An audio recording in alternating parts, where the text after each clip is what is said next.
Hey guys, good evening. Welcome back to my channel. Thank you so much, guys. Thank you, thank you, thank you. I did a quick live video a few minutes ago, and I did say I'm gonna come back because I feel like this is gonna be more engaging if I go live. So I am going to just dive right into it. I salute each and every one of you joining me. Thank you so much. I appreciate you. Have you subscribed? Please give this video a thumbs up as you get in. Just give it a thumbs up so that it will help to notify people that we are live and more people can join us. So that's what the like button, that's what it does. So some people don't know, but that like button is quite important. If you like what we are doing here and you want to support us, like and also share on your groups. If you're on Facebook, you're on Instagram, you are on the WhatsApp group, you can also share. Thank you so much to everybody that is coming on this live now. Please give this video a thumbs up. If you have not subscribed, please do so. So I'm just going to jump right into it. I posted a video where I was talking about this young couple. I think it was 2 days ago. And since then, I've had a lot of input. So somebody reached out to me on Instagram, and I'm going to read quickly what she said, because she said that she's in a similar situation and it's only God that has preserved her. And I will read it quickly to you. It's not too long. She just said, Sis Bridget, today's video about the young lady and her husband. My heart is broken. I couldn't finish watching it as I see myself. I am an American. My father is Nigerian, but he left during my mom's pregnancy without me. I have a doctoral degree and work as a family nurse practitioner. My husband is Liberian, so he's from Liberia. He suffers from narcissist personality disorder, probably PTSD from the war. So he's a war veteran. I'm actually running for my life right now because I am 100% sure this would have been my story. I almost didn't make it out. I am still not safe, but I'm free and fighting for now, rebuilding myself, my life. By law, I can't leave the state because we have children. I hope to share my story someday. I am a survivor. Continue to spread the word.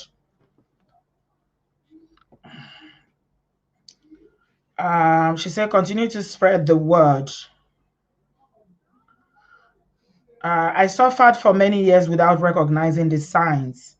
I was 24 when we married. Yes, far too young. I love and admire you. Your content has been a lifeline for me, truly. God bless you. So that was from Instagram, somebody who this resonates with seriously, and she wanted to just give me an update. So somebody else tagged me on a post on Instagram as well and said, Auntie B, please, this boy, this young man, this is his Instagram page, and people are commenting on it, and it's generating a lot of discussion. Go take a look at it and do a video about it. And that person didn't know that obviously I've done a video about it before. So I did, and I went on his channel, and this guy had all sorts of pictures posted there. I will show you quite a few.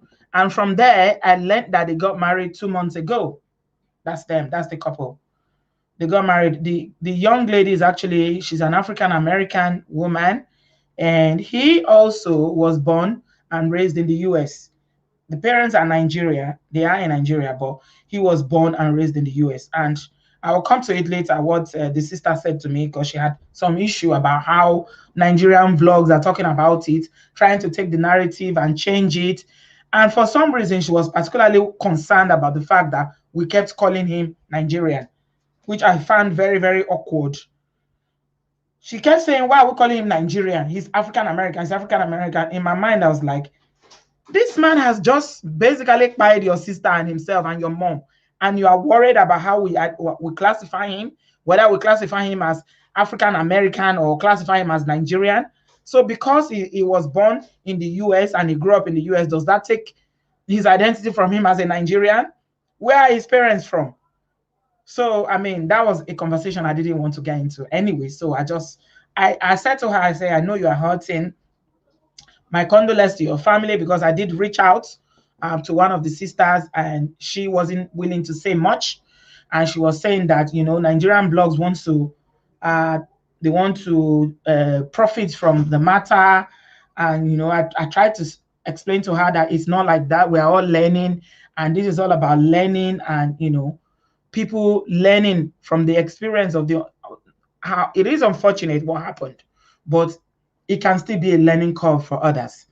And just like you rightly saw, uh, the first post that I read out to you was somebody who reached out to me that is also an American, Nigerian father, and she also says she's in the run. Now, this guy posts quite a lot on his page on Instagram. And this is one of the things he posted that I saw. He said he's a certified close protection specialist. I don't know what that means. Maybe that's some security post or something. That he's certified and he's an armed security officer.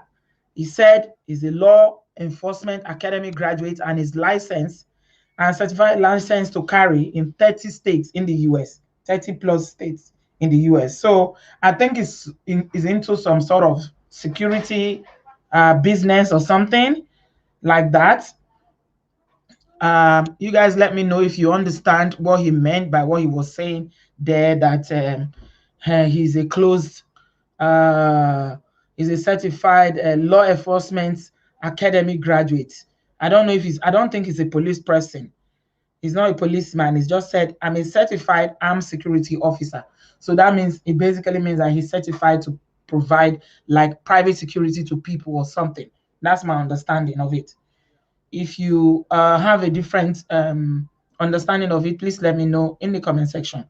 He was posting quite a lot too about God. He had a lot to say about God and how, um, he felt that, God was in his life and all that. Okay. He was posting quite a lot. And the second to the last post he posted was something he said, is a post he said, my relationship with God is the best relationship you can have. A relationship with God is the best relationship you can have. Then he was posting a lot also about his pink idea. He had this pink idea that he's, I don't quite understand that, but he was posting a lot about that, saying that some people are trying to steal the idea. And he also, interestingly, posted this picture of his parents. Yeah, these are his parents. He posted the father and he said, long live the king, long live the king. Happy birthday, Pop. I love you. Then hashtag Igwe. That's his father post that he posted on the 21st of April, 2021. He posted that. Then scrolling down on his profile to the 13th of May, he also posted his mother. His mother, he said, to my beautiful mother, happy Mother's Day. That was on Mother's Day. He posted his mother. So, you know how we're speculating, the parents are actually alive. Yeah, the parents are alive.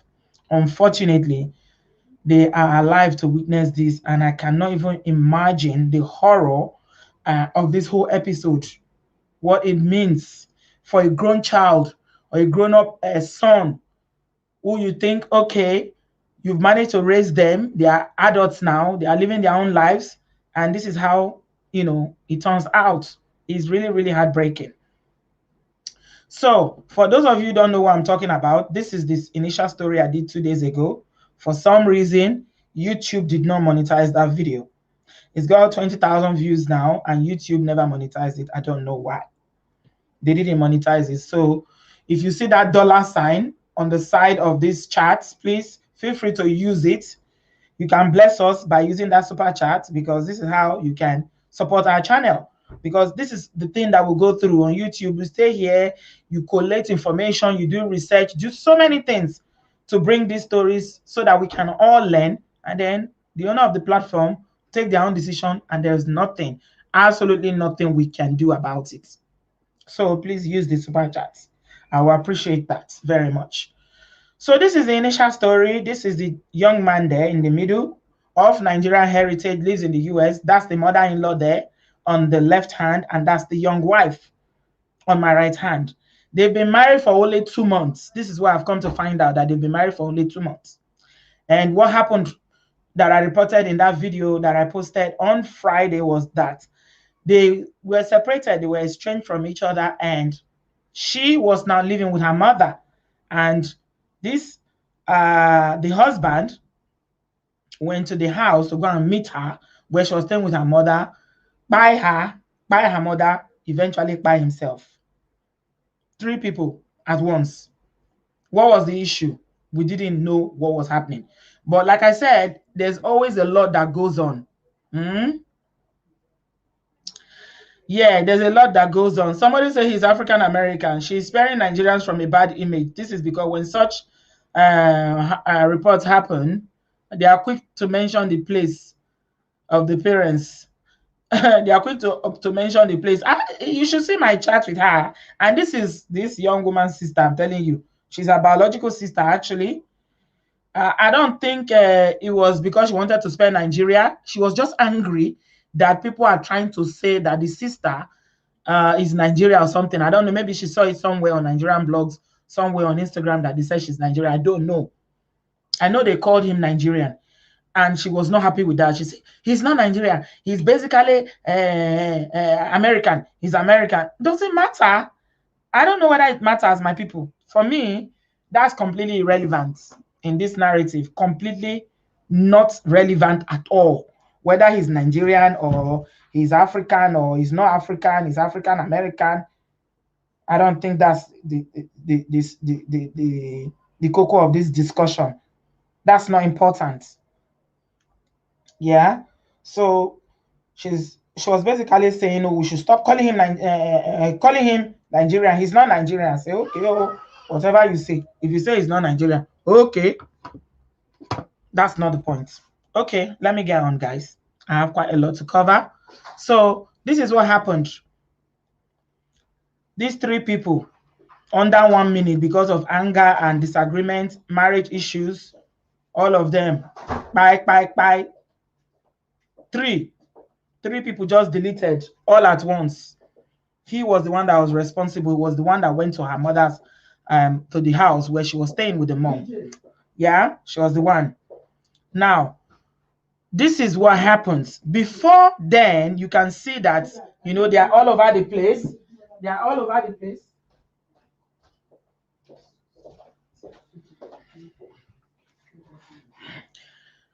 You can see they are having fun. That's them there. That's the young lady there. Her name is Kalia, and that's the young guy. They're all having fun there. You can see them all over the place, like we're on holidays, doing things together that, you know, people in love would do. So what could have happened that would make things to flip or change so quickly? What could have happened? What happened that made this thing to go south like that? So I told her, the sister that I was chatting with, I said, you know what? You are saying that people are lying and, you know, trying to change the narrative. Why don't you tell me what happened? Tell me what happened. Oh, I'm just saying you should stop spreading lies. You should stop spreading lies. I said, well, I never spread any lies. Everything I said in that video was from your American newspaper. Nigerians, we're not there. So if you have a problem with Nigerians, that's a different thing. You should address that. This is what your own newspaper over there reported. We are just reporting what has been reported already. So don't blame us if the story is not accurate in the initial video. This is what your press reported. Anyway, I think she finally saw sense in what I was saying, because initially she was quite hostile, and I understand that she's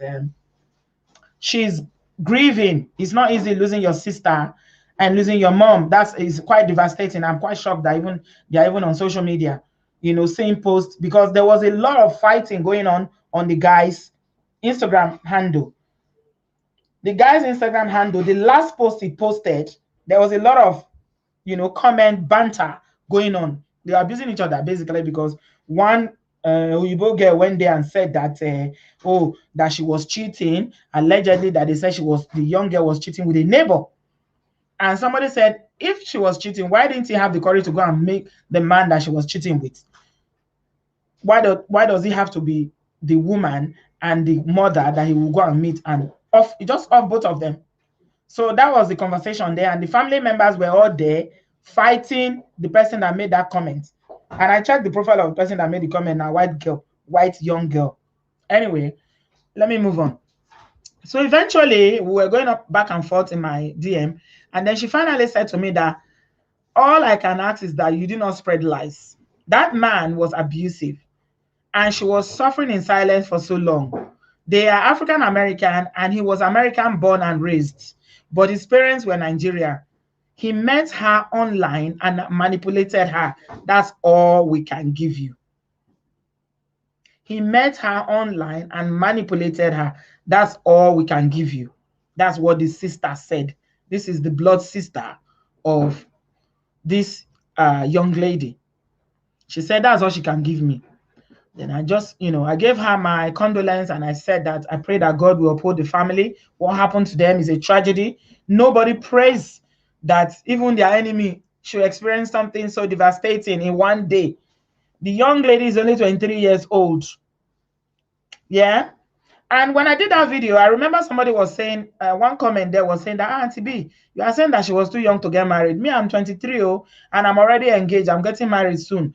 I finished my NYC. I went to university. I've graduated. I finished my NYC. I'm getting married too. That she doesn't think that 23 is too young. I say, well, it's okay. The thing about life is that people will make their own choices. As an adult, you are free. You can marry at 18 if you want to. In some countries, you can even marry at 16 if you want to. Nobody's going to stop you. As long as it's legal, you can marry. But my own personal, the way I see it is that as a young person, there are so many things you should do with your life before you start jumping to marriage, because marriage is for life. If it's for life, what's the hurry? Why are you rushing to get into it when you know that you have the rest of your life, to be in this union?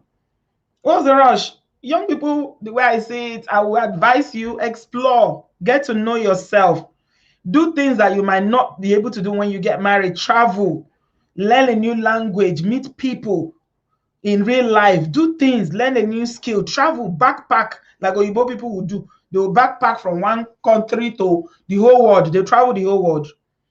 But we black women is always marry at 23. Come on. What do you know about life? What have you learned about life? I'm not criticizing how. I'm just talking generally now. Because at 23, I don't think I was even developed to even know my left from right, that I will be thinking of marriage. So she was saying that, she's finished service, she's engaged to be married. So that's fine. You can marry whenever you feel like you are ready at 23, but marrying early does not guarantee anything. Also, marrying late does not guarantee anything. Marriage that will work. But at least get to a certain extent where you at least be financially stable, small. Have your own thing going for you. At 23, you cannot tell me that you are stable financially. When did you graduate? How much do you have in your bank account? Do you have a steady job, steady income? So that is, by the way, I felt like I needed to have that conversation, because this young marriage that people are just, once you are into your 20s, you start thinking marry.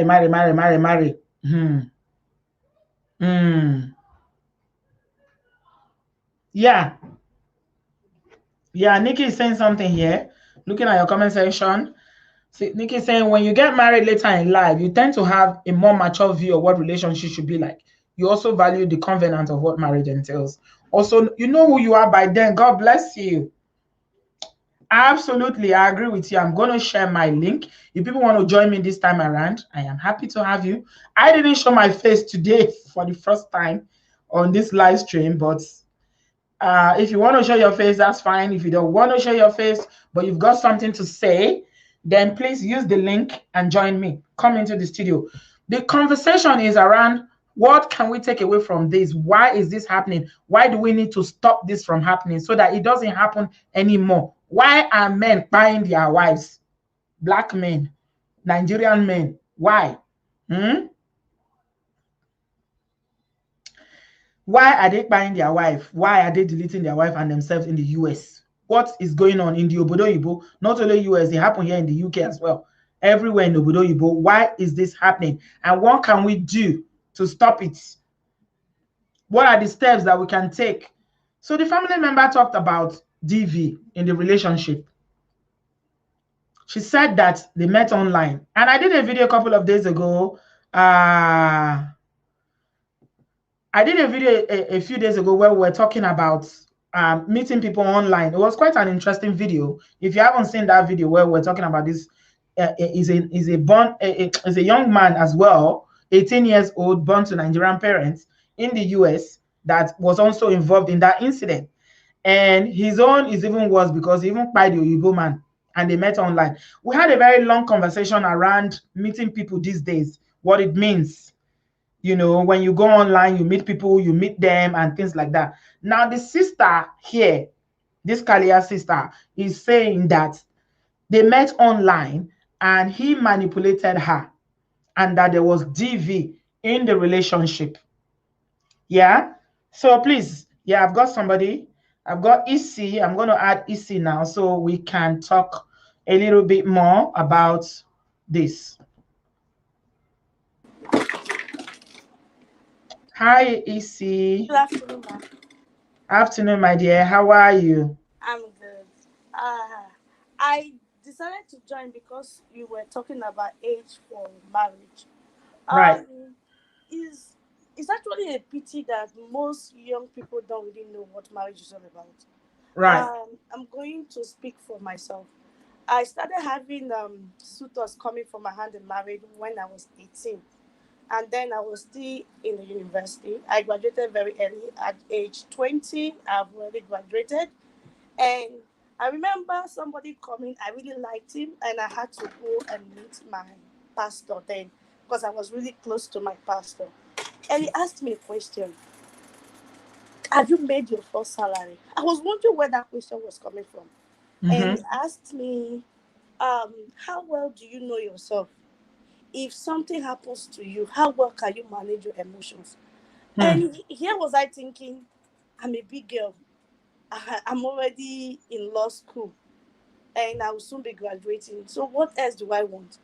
And we actually had that conversation for like 2 hours. And Hmm. at the end of it, I cut off the engagement. And up till today, I don't regret it. So what am I saying? I grew up finding like being matured on my own early in life, but Mm-hmm. I didn't understand marriage. Marriage is deeper than what people have in mind. And I'm 29. I just got married last month. And I'm happy I waited.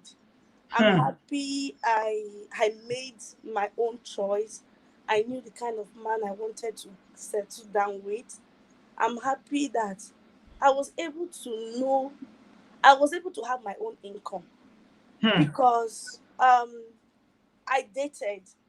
I experienced personally I experienced domestic violence, and if I married that person, maybe we wouldn't have been talking. Maybe life would have been meaningless, right? But Hmm. my because right from time, whenever I want to take decision, be it pleasing decision, be it serious decision, I speak to people and I speak to other people. I don't just speak to my age mate. I speak I speak to other people. So they try to tell me their life experiences. Unfortunately, this young lady has lost her life. The man has lost his life. But what most domestic abuse that I have witnessed, because I've lost some friends to domestic abuse, they married early. They Mm-hmm. married very, Mm-hmm. very early. And So are you say you recently got married now, yes, and ma'am. that person wanted to marry you when you were 18. And can you see the difference between your exposure, your development, and you as a woman now knowing yourself and your growth between when you were 18 and now that you're 29? Can you see the Yes. difference? Big difference, man. Yeah. Big, big difference. Right now, I can actually plan my life and Mm-hmm. know when to execute it. I Mm-hmm. can, I can, if I, then I would have relied on him for, especially finances, because Yeah. I was just getting into law school. And another thing I had to like my pastor actually gave me some tip to ask him, and he wanted a full-time housewife. I Yeah, can't be a full-time housewife. Right from yeah, time, I know that I cannot be a full-time housewife. yeah. So if I got married to him, I don't think it will last. He would have made you a full-time housewife. And then you Yes, have to depend on him for everything. And that's where the abuse starts from. When you start to depend exactly. on a man, they start to control you because they can use finance to control you. Yes, You want Maggie, you go and meet him. You want to buy bra, you go and meet him. And you went to school to study as a lawyer. So you will hide yes, your certificates because of husband. yes. And he was saying something. Unfortunately, he didn't know. Unfortunately, he didn't know I went to meet my pastor. So we're having a conversation. He was like, he wants a full-time housewife. I was in law school. I should stop my law school degree. Blah blah blah. And I was like, Is I that not can't. even a red flag for you telling you to stop law school? The Is that truth somebody is, that means well for you or the he truth, wants I to ruin didn't your know. life? I didn't know. I I didn't know. I didn't know Ah, it was. I didn't know what they called red flag. I didn't know. I was this young naive girl, and he knew. He knew. thank God for your pastor. And I tell you something, you see, a lot of men that go for younger girls like that, 18, 17, you know why? It's because they want to control them. That's why they look for, because the older you are as a woman, the more assertive you become. The Yes. more you know yourself, the Yes. more the more awareness you have about life. So Yes. you're not gonna put up with the same bullshit you'd have put up with when you were 18. At 29, you will not. The man too will know. You Yes. understand? So I mean, I congratulate you. You dodged the bullets. I dodged a big because when I came back from my first masters, I met him in Abuja, and it was one thing he said to me was that he wished he married me, but he didn't want an educated, like an extreme educated young lady. He doesn't want an educated woman. He can't go to the village to go and look for an illiterate to marry. He he was like, I am too ambitious. I'm like, I'm not even too ambitious because my plans was to actually get my PhD before 30. And He now, said you are too ambitious. yes. If a man says you are too ambitious, run. Do not look back. So, ma, is unfortunate that so many young ladies have got into all Yeah, this. absolutely. Thank you so much. You see, where are you joining us from? I didn't ask you. I'm actually joining from Canada, and I'm in the kitchen trying to cook food. Oh, I can see that. Thank you so much, darling. I Thank you. enjoyed talking to you. Please Okay, join me again soon. All right. okay, Take care, love. okay. Bye bye. I have got Nick Deji. Nick Deji. Good Hello. evening. How are you? I'm all right. How are you? Where are you joining me from? I'm joining you from Texas, USA. You're welcome. What do you have to say? Thank you. So, I have a couple of things to say. One, let me preface, I am Nigerian. Everybody calls me Buki. My first name is Adinike, but I Mhm. Nick Deji. But, I've been here. From my example, I've been here. I was born in Nigeria, but I've been raised here since I was 2. So, of course, most Nigerians don't believe I'm Nigerian until the accent comes out or we're discussing. But of course, I'm Nigerian.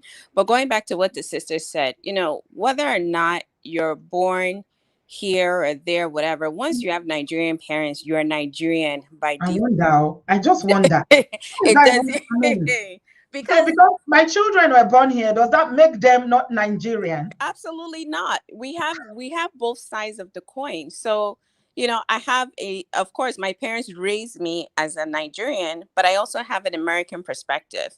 So, that doesn't change anything. At the end of the day, wherever he's born, once you have Nigerian parents, you are Nigerian. End of story.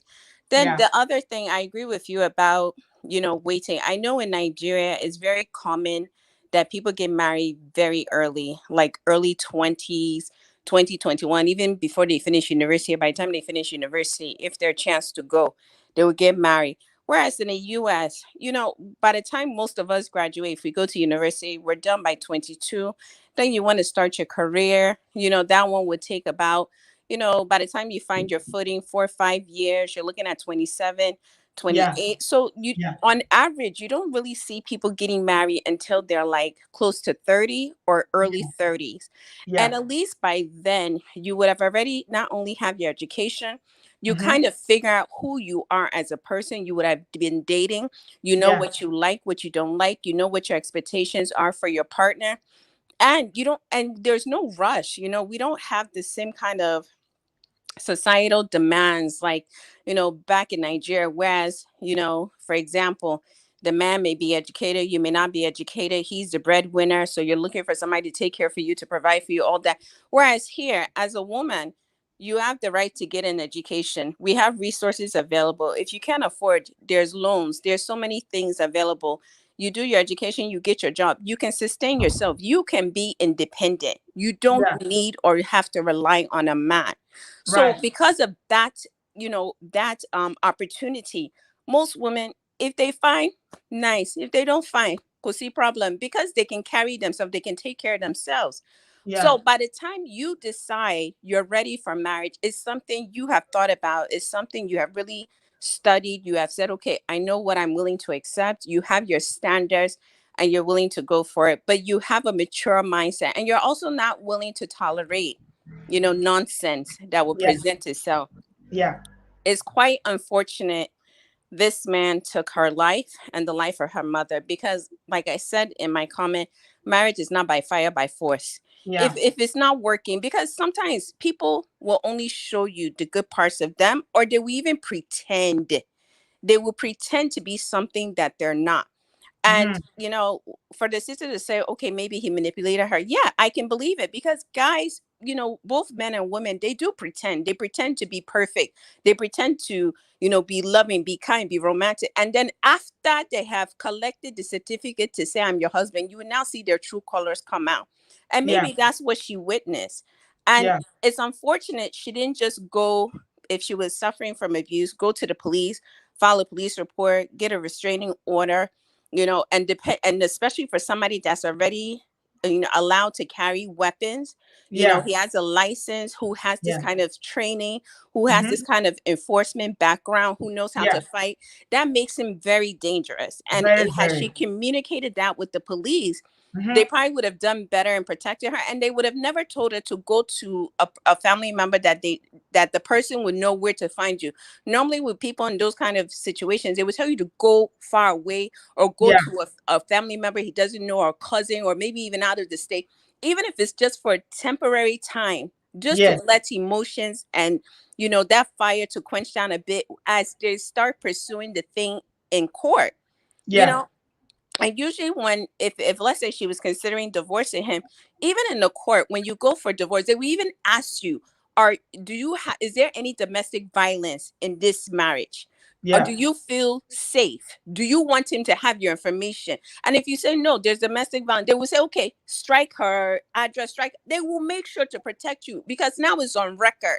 Yeah. And I don't understand, you know, unfortunately, I wish women would just love themselves more. And I'm not saying she doesn't love herself, but I wish women would just love themselves more than whatever they're experiencing. Because if you love yourself, you value yourself. You Yeah. won't allow certain things to transpire. You won't even give room. I mean, I'm not saying you're not, of course, you're not in control of other people's actions or behavior, but there's some men, like I've in my past, when I dated guys and a guy is mistreating me, or he doesn't have respect or whatever, I would say, look, whether or not you see value in me, I value myself. Somebody loves me. Absolutely. My parents love me. God Absolutely. loves me. So Mm-hmm. even if you don't love me, at the end of the day, God loves me. And God will not say that I should tolerate a situation like this. So Mm-hmm. because of that love, it's better that I be by myself, or it's better I Mm-hmm. leave this thing. And if women truly understand their value, they will not just give room, or they would not, or and I'm glad she got out, and I'm glad she got out immediately, because Yeah. 2 months, this is a baby marriage. But Yeah. 2 months. I wonder if there was like dating in the beginning of the Mm-hmm. relationship and she was able to see signs. I Mm-hmm. wonder if she still married him after seeing the signs, or maybe he just hid everything and then everything now exposed itself when she got there. I'm so happy she got out quickly, but I wish, She was It was, alive to tell the story. yeah, Yeah. her Yeah. and then her mother, it's just so sad. It's so unfortunate. And any life loss is such a tragedy. No matter, once one they're young, is a tragedy for her, it's a tragedy for the guy, because it's like, what kind of anger do you have within yourself that this Hmm. is the only solution to this problem? Like, do Yeah. you think that nobody else will want you? Like, it's not a what do you call it? It's not the end of the world if you God forbid, if you get divorced, then you'll Yeah. find somebody that's more suitable for you. Maybe the age gap was a Yeah. problem. Maybe you have issues with anger. There are psychiatrists, there are psychologists, there's counseling, there's so many things. Hell, if he was a Christian, you say you love God, pray, get counseling. Church has counseling. People can talk to you, people can mentor you. But to take another life, to shed another innocent blood, I don't care what the girl was doing. If she Yeah. cheated, she did not cheat, it doesn't give you the right to take Yeah. another person's life. God Yeah. did not give you that right. And Yeah. you are not the one that will have the right to take another's life. Now you killed yourself. Where do you think he will end up? You know? Yeah. So Yeah. it's just like, for what? Yeah. For simple ordinary title of marriage? It's not Yeah. worth it. Yeah. It's not worth it. Yeah, Nick, Deji, thank you so much. You've articulated so many things I'm thinking, and I dare say that this couldn't have just happened for the 2 months they were married. If you are joining me online, and you're coming into the studio, I can see you. Gladys was here earlier on, but I think I've lost her. I can see you. I may not add you immediately because I've got someone else, but I do see you. So I was going to say that I think it would have started. I suspect that it started before they got married. Yeah. It And must and have started. I'm sorry not to cut you off. A lot of times, and that's another thing I want to say to all my sisters out here, I think that God has given us a natural instinct, the spirit of discernment in our gut. Sometimes we'll see some things, and our gut, our spirit is telling us this thing doesn't look right. That's Yeah, why they call it red flags. yeah, Like, if you see a guy is doing something, there have been times in the past when I will suspect something, and I would ask the person, is this the case? And they would deny, no, no, no. And later on, come to find out that thing that I suspected was true. We need to start listening to our internal gut. So yeah, anytime our spirit is telling us something is not right, something doesn't seem good, something is showing a red flag, we need to listen to it and yeah, pay attention. Don't just brush it off. I yeah. feel like that's God's, safety system, our alarm That's the way the system. Holy Spirit talks to us. That's the Holy Yeah. Spirit talking to you. And If you are in tune with the Holy Spirit, you know that that's the way the Holy Spirit moves. He talks yes, to you yes. he talks to you in your mind, in your Yeah, instincts. You have a feeling, and the feeling will be very real. God doesn't come down to talk to us. exactly. That's God talking to you. You need to Exactly. listen. Thank you so much, Nick Deji. I really Thank you enjoyed so having much. you. I enjoy talking to you. Thank you Take so much, care. baby. Take care, love. Bye bye. Yeah, I've got Amoya's Corner and G. I'm going to add both of you and we will talk simultaneously. I'm inviting as many people that want to come in because this is quite important that we'll talk about this. We've had this, the videos I've done about this similar incidents are too many. There are just too many. It keeps happening. Why is this thing happening, my people? What can we do as a community to make sure it never happens again? How can we teach young people or even, grown people, grown adults, how to recognize things like this so that we don't have victims all the time? Mama, yes, I've got you. Hello, sweetie. Hey, Obodoyibo, Hello. well. I'm not seeing you, but your photo tells me you look fabulous, so it's okay. Thank you. Great work, great work. I love, love, love, love, love what you do. I am a full supporter of you. Whether Thank you you. see me on the comment section, you don't, just know that there's one girl. That girl, she supports me, die. Thank you. Oh, yes, Yeah. Thank you. Yeah. Where are you? Absolutely. I'm in California, so I'm calling from California. Right. So this subject is a very emotional one, I must Right. say. Very sad that these two young people, are no longer with us. But that Yeah. being said, though, there's a lot of, as women, the lady who spoke, I believe is Nick Deji, Yeah. right? Yeah. She everything she said 100%. Yeah. Women need to love themselves more. Yeah. Parents need to teach their children early how to love yourself, how to listen to that inner voice, that Holy Spirit inside of you. It tells you the truth all the time. And because we come from a society, now going back to Nigeria, where there's pressure, get married, get married. Before the person is even in college, they're already screaming at the top of their lungs, get married. So people rush and get into situations that they ought not to find themselves in. It's Absolutely. sad. That's Mm-hmm. what it does. And then Yeah. you find out that a lot of people get married. They don't even know who they are. They do not love themselves. They don't even know how to love themselves. They don't Yeah. understand how to love. They only know how to give love to someone, but they don't know how to love themselves. They know how Yeah. to put that love on themselves. So that is what part of what's creating the problems that we're seeing today. Or you marry somebody you know is not right for you and you think you can change them. You say, oh, I will change Exactly. them. Or they will change when we Exactly. get married. Nobody changes. Right. You don't have any power to change nobody. God does not give us that power Exactly. to change a man. You cannot change Exactly. anybody. You Hmm. can't. You can't. So they don't teach. See, that's part of the lessons. Nobody teaches you that. All they care about is for you to get married, get married, get married. Hurry up and get married. But you don't even know. They haven't taught you how, first of all, to love yourself, to understand who you are, right? So, and also to see the red signs. There are red flags always. All the time.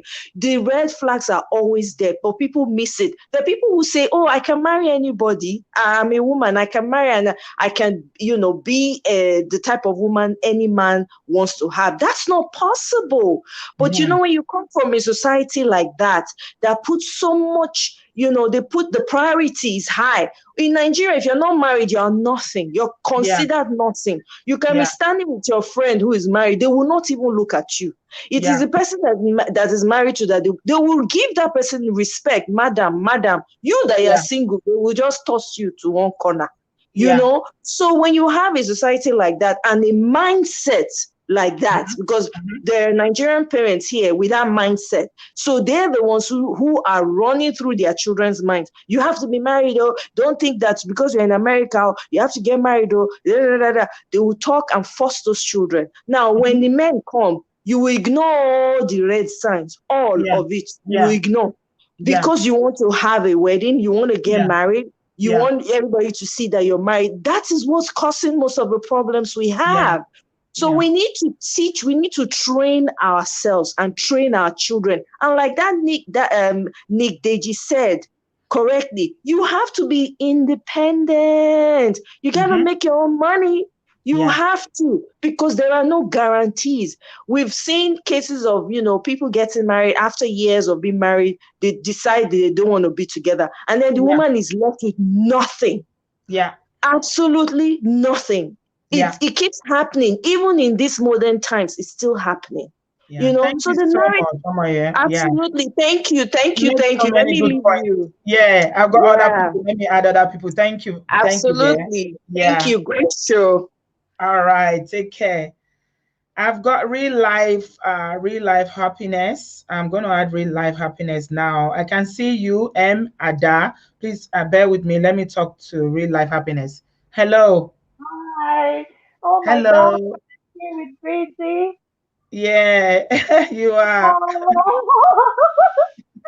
Oh my God, I've been meaning to come to this show, but Thank almost every you. time I miss it, and it happens that I just, I don't know what I was doing, and I lose my life. Yeah. So, Can you move a bit oh, closer to your device so we can hear you a bit louder? Yeah.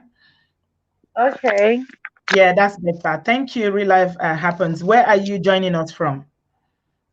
I am in New York. Good, good, good. Shoot, what is going on in America? What is going on in Obodooyinbo? How can My we stop this? dear, my dear, do you know this whole the number one problem with this thing is, number one, this place, everybody has guns, everybody has, right to carry, more like, do you know, I can't even get to the subway station without looking. Every time I'm looking, because they're pushing people through the subway to the subway rail lines, and they're slashing people.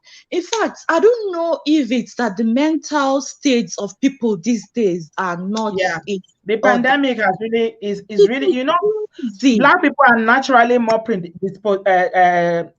predisposition to have a mental health problem. Black men, yeah, and this lockdown has not helped people's mental health at Oh all. my And we are God. the least to seek help when we suffer from mental health problems as well.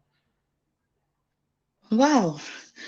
Anyway, I just wanted to add that, these days, most young people, they talk love, love, love. I love him, I love her, this and that.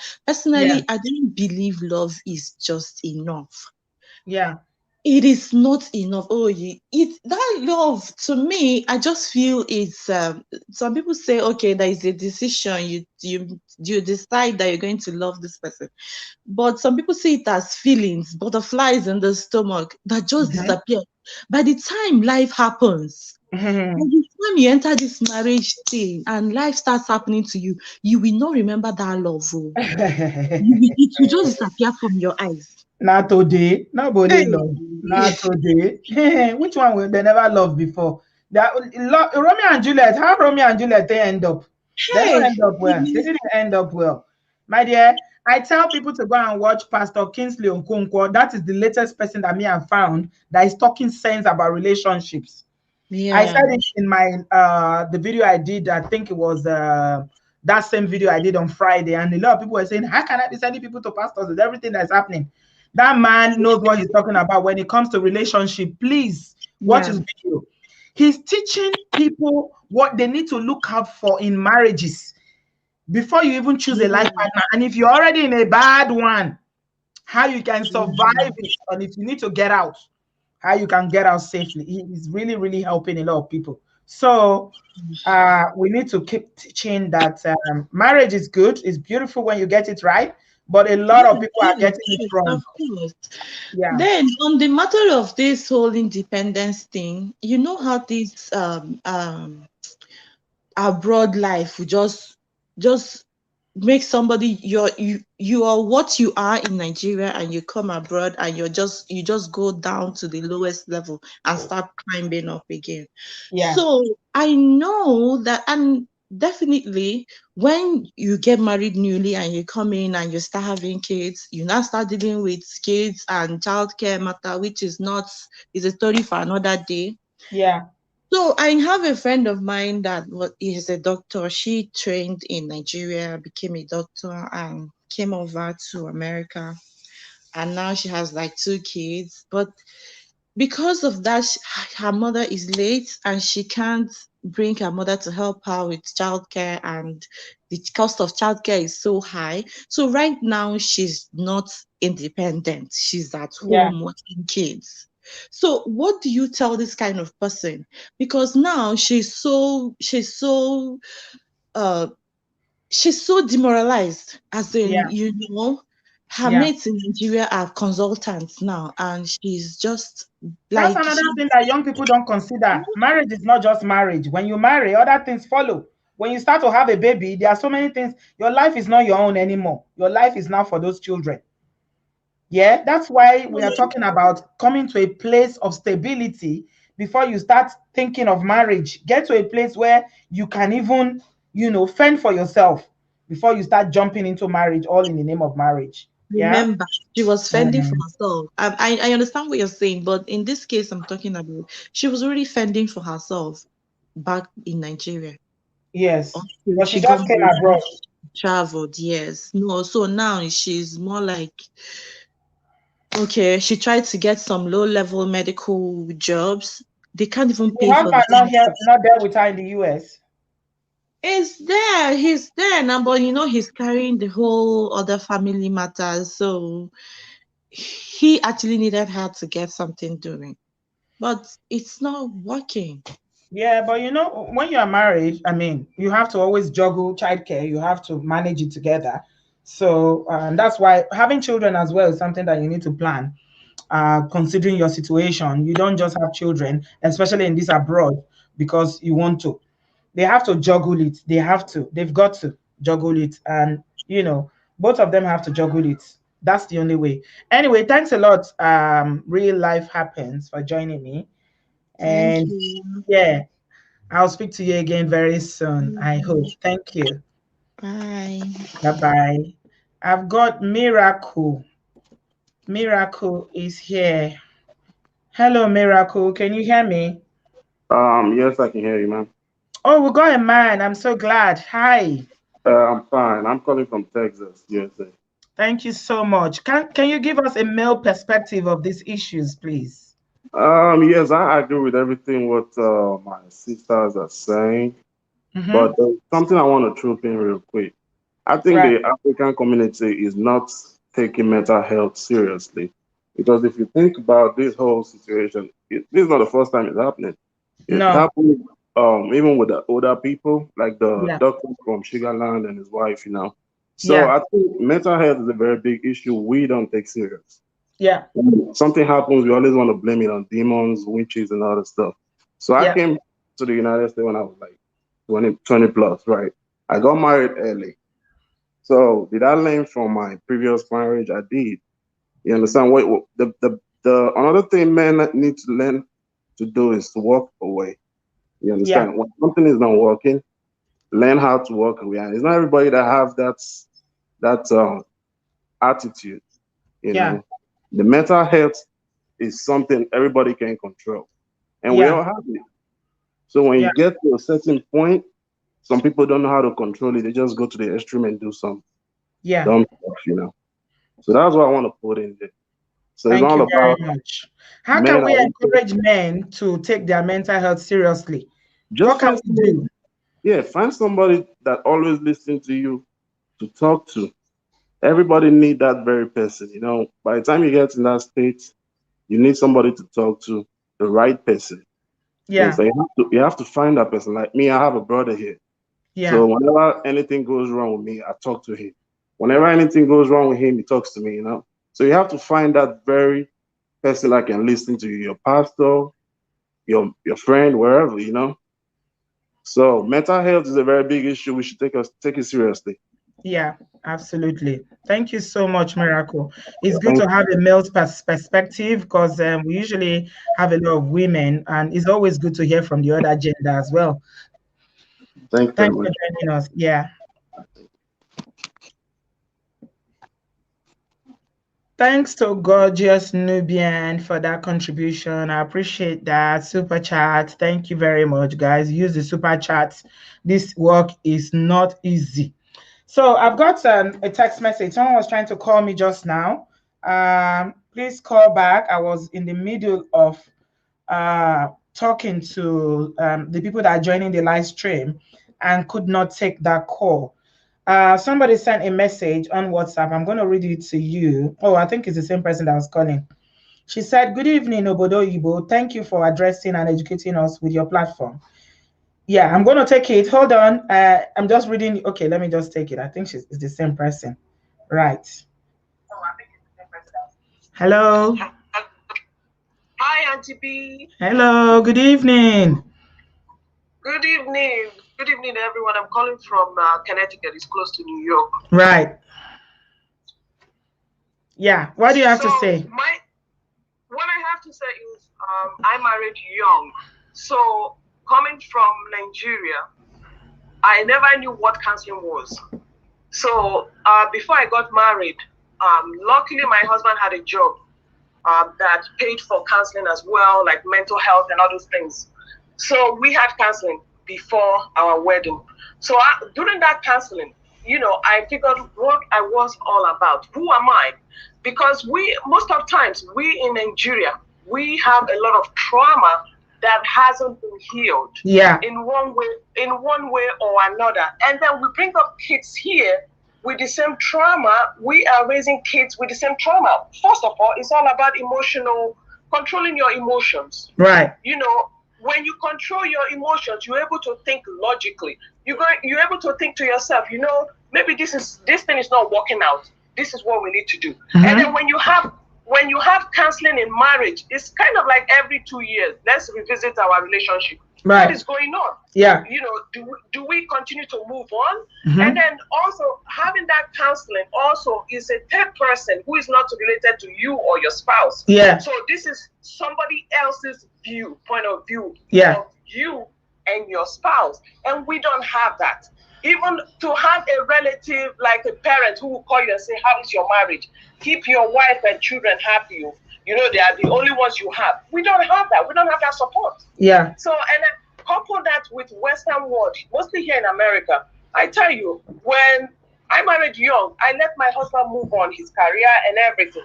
It is now that my child now is 10 years old, I'm now moving on with my own career as a nurse.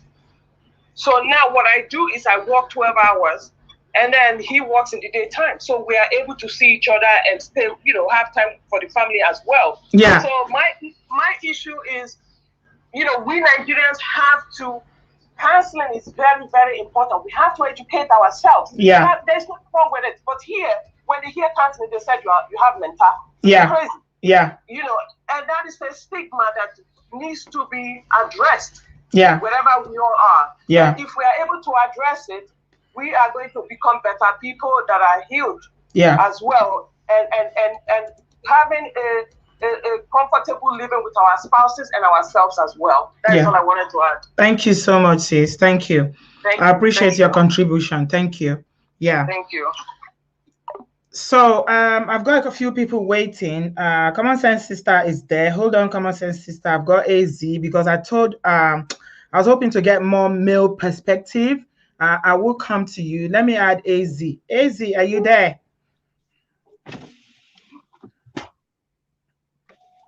Hello? AZ, I've got you. Are you there? Okay. I don't know. AZ. Hello? Oh, all right. I got you. Hello. Good evening.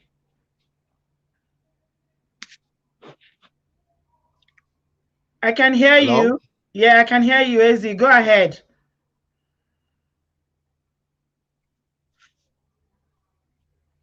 Can you hear me? AZ, I can hear you. Nikki Deji, thank you so much. That's such a huge contribution. Oh, God bless you. Hello? Hello, AZ, I can hear you. Please go ahead. Oh, I don't think he's hearing me. If you hear me, please say hello. I can hear you clearly. Okay, I've got Wumi. Wumi, are you there? Hello. Yeah, Wumi. Hello. I've got you. Yeah, good evening. Yes, good evening, Auntie B. Good evening, my dear. Thank you so much. Hello? Yes, thank you so much. Now I think. Hello. Yeah, you see, I can hear you, Wumi. Okay. Yeah. Ezzy, can you hold on, please? Yeah.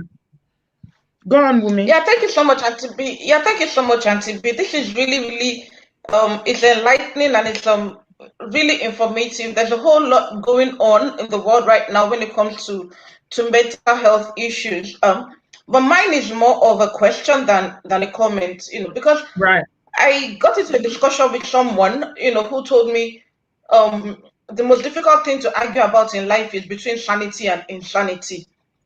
Now, we know that people who potentially have mental health issues, but they're not even aware, and then some don't even refuse to accept the fact that they have issues.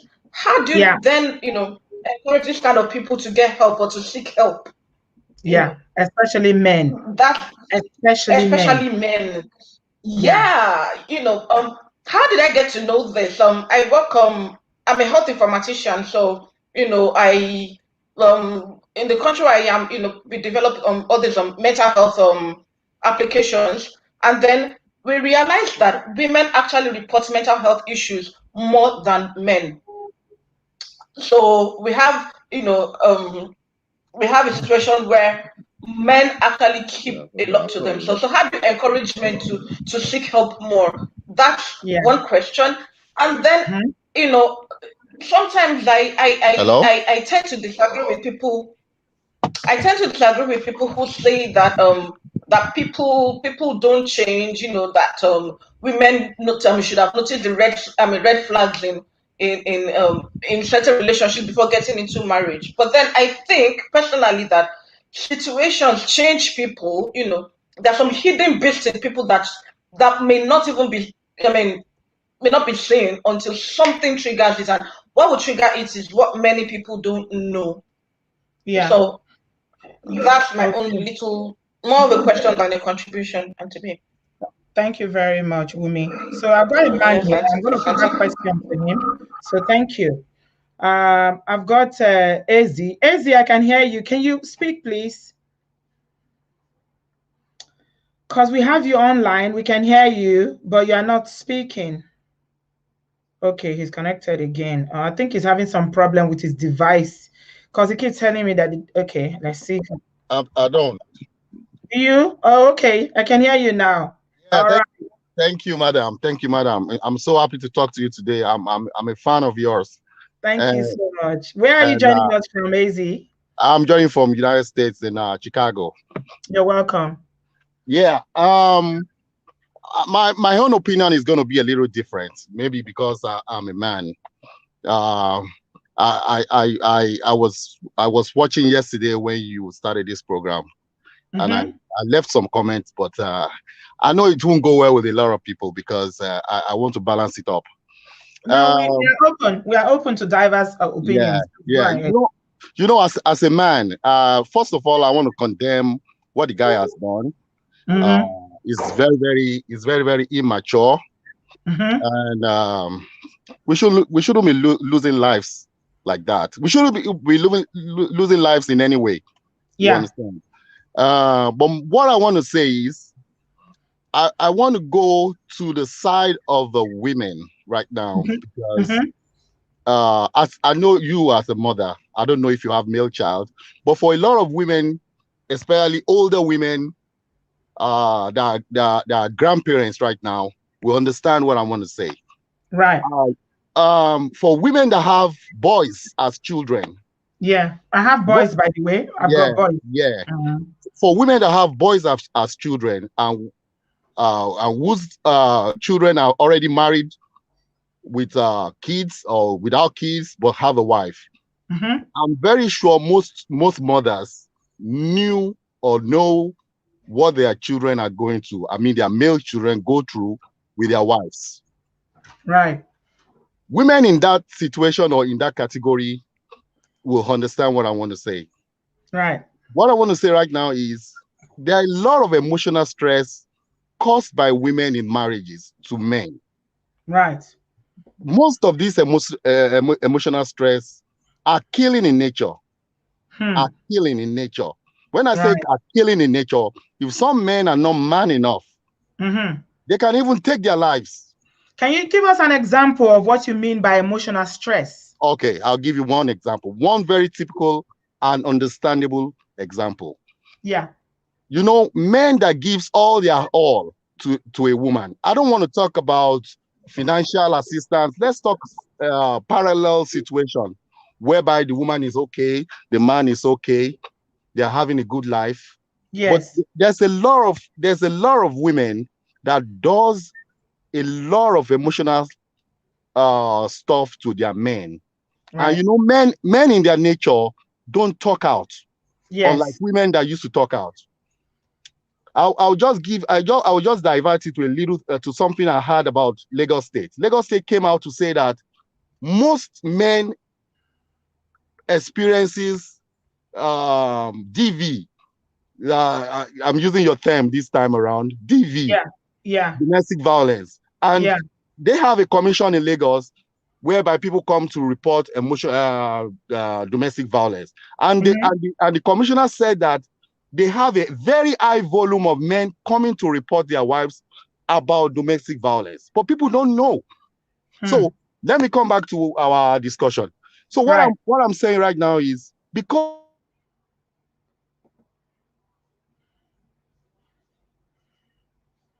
hello, I think we lost audio there. Oh dear, I need to hear this. Az, are you there? We can't hear you anymore, Az.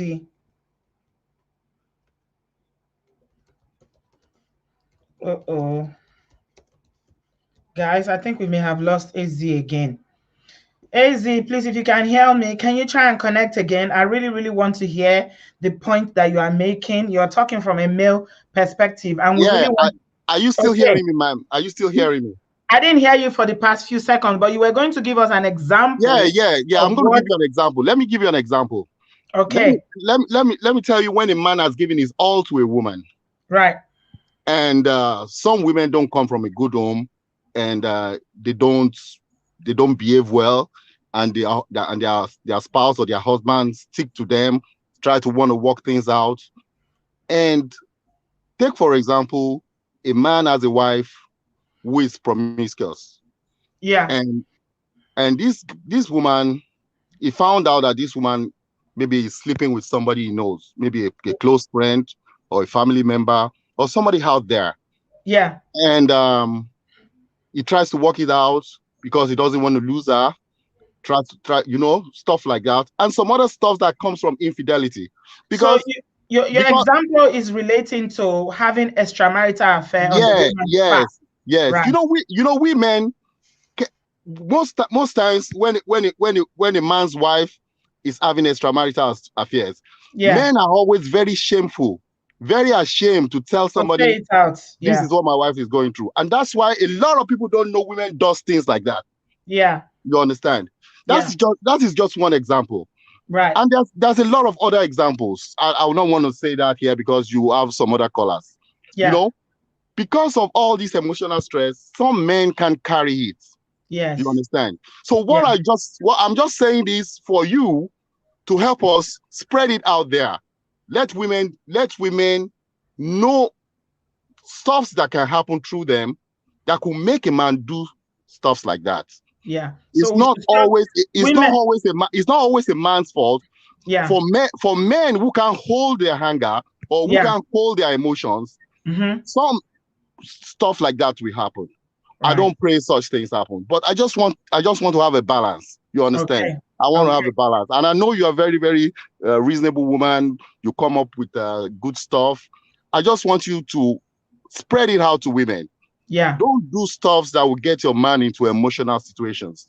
Yeah. Okay. You understand? You always try to come up with things that will make the marriage healthy. It's not always the man's fault. Okay.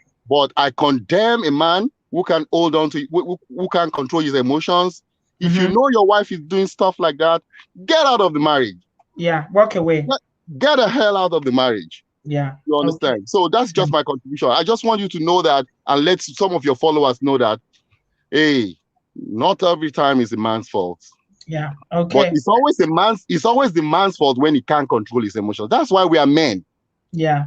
That's why we are men. Thank you so much. I enjoy you so much. Thank you. To talk to you some other time. All right. Thank you very much. I'm glad you called in, and I really appreciate your contribution. I appreciate that. Thank you so much, AZ. All right, man. Thank you, man. Bye. Thank you. Bye-bye. So AZ there is our brother, has given us another perspective. I've got an uncle that is waiting. I'm going to add him. I can see you're still holding on common sense, sister. Please bear with me. I want men to talk. So I've got an uncle here holding on. His name is EJ. Good evening, sir. Hello, good evening. How are you? I'm all right, sir. Thanks for joining us. You're welcome. Where are you joining us from, sir? I'm from United States. All right. Okay. Can I have your contributions? Oh, my God. There are always two sides to every story. Oh, yes. But again, there is so much a man or a woman can bear at a given situation, especially here in the US.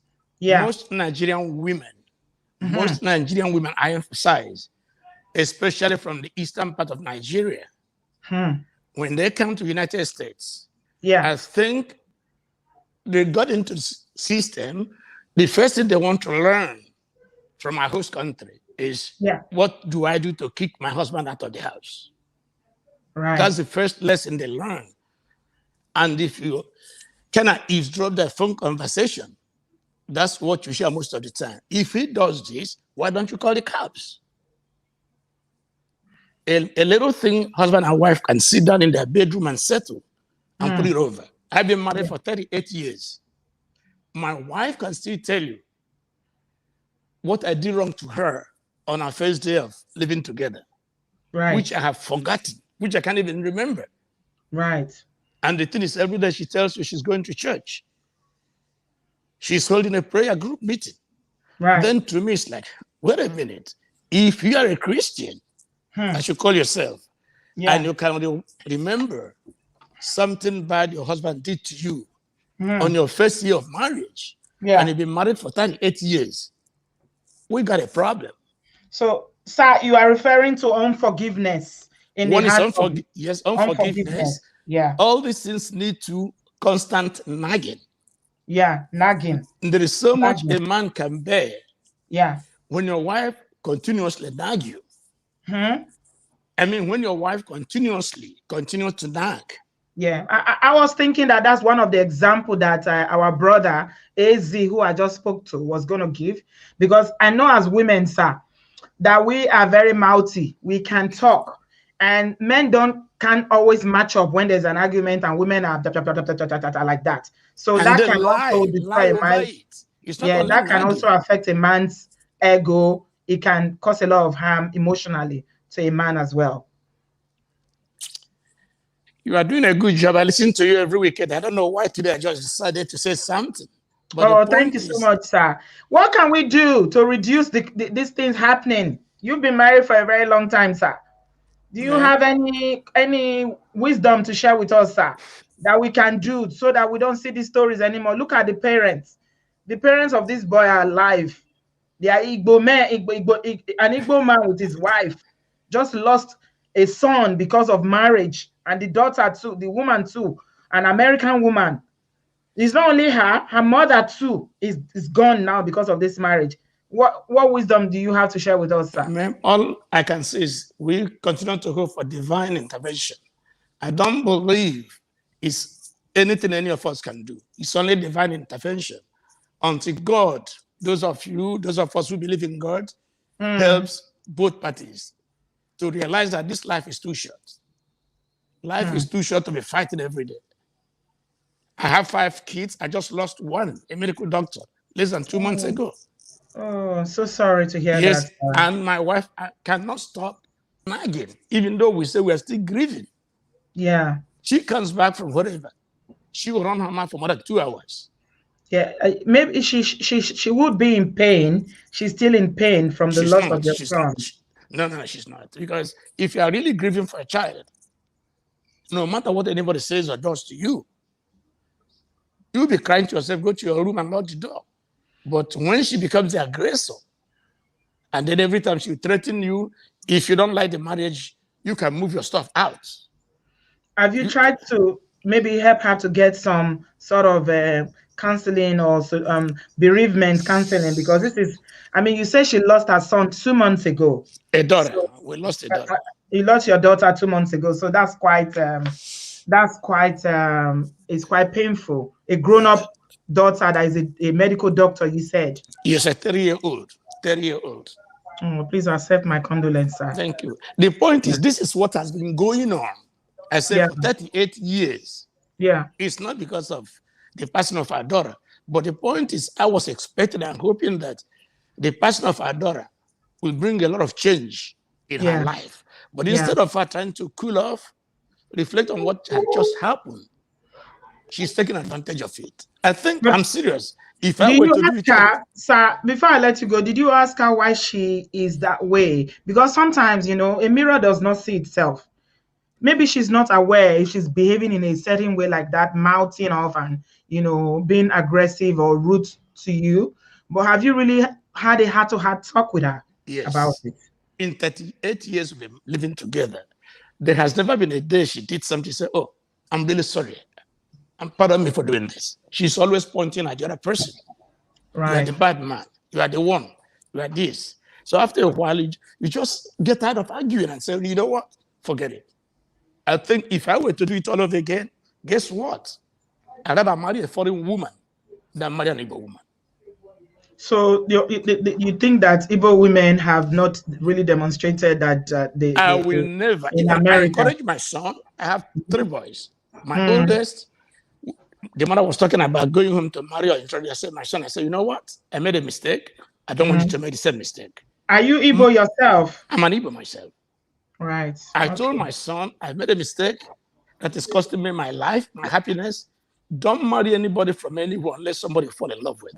Don't depend on introduction. Forget about that. Those days are gone. Yeah. But what I can say, sir, is that your wife is grieving. I don't know her. I'm not trying to defend her, sir. She's not grieving. I'm not trying to defend her.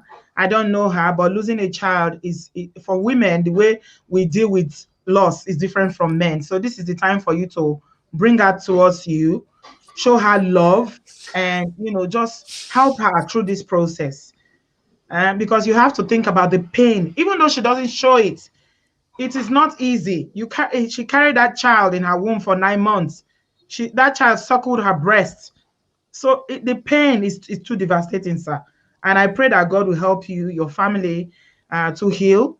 But perhaps both of you need to go and see a counselor. This is one of the things that we're talking about. You are never too old for counseling. No, I'm seeing my own grief counselor. She refused to. She refused to go? Yes. Oh, that's unfortunate. So you can get the point. She's always right. Any other person is wrong. Yeah, it's unfortunate. Thank you, man. Thank you very much, sir, for joining us. I wish you and your family the very best, and may the soul of your daughter rest in peace, and may God console the whole of your family in Jesus' name. Amen. Thank you, sir. Wow, that's quite heavy, my people. My phone has been ringing off the hook. Oh God, that's quite heavy. I wasn't expecting that. Sometimes you never know how this conversation go, and this is an elderly man pouring out his heart and saying what the problem is having in his marriage. He's talking about Igbo women. He's talking about Igbo women. That's why I had to ask him if he's an Igbo man, because if this is coming from somebody that is not Igbo, then some people will take offense to it. You understand? They will take an offense to it. Come on, sisters, before I come to you, there was a question that Wumi is asking here. Wumi just asked me a question on the private chat, and she said, Auntie B, can somebody please answer my question? How do you encourage someone who potentially has a mental health problem but is not aware of it, or even refuses to accept that he or she has a problem?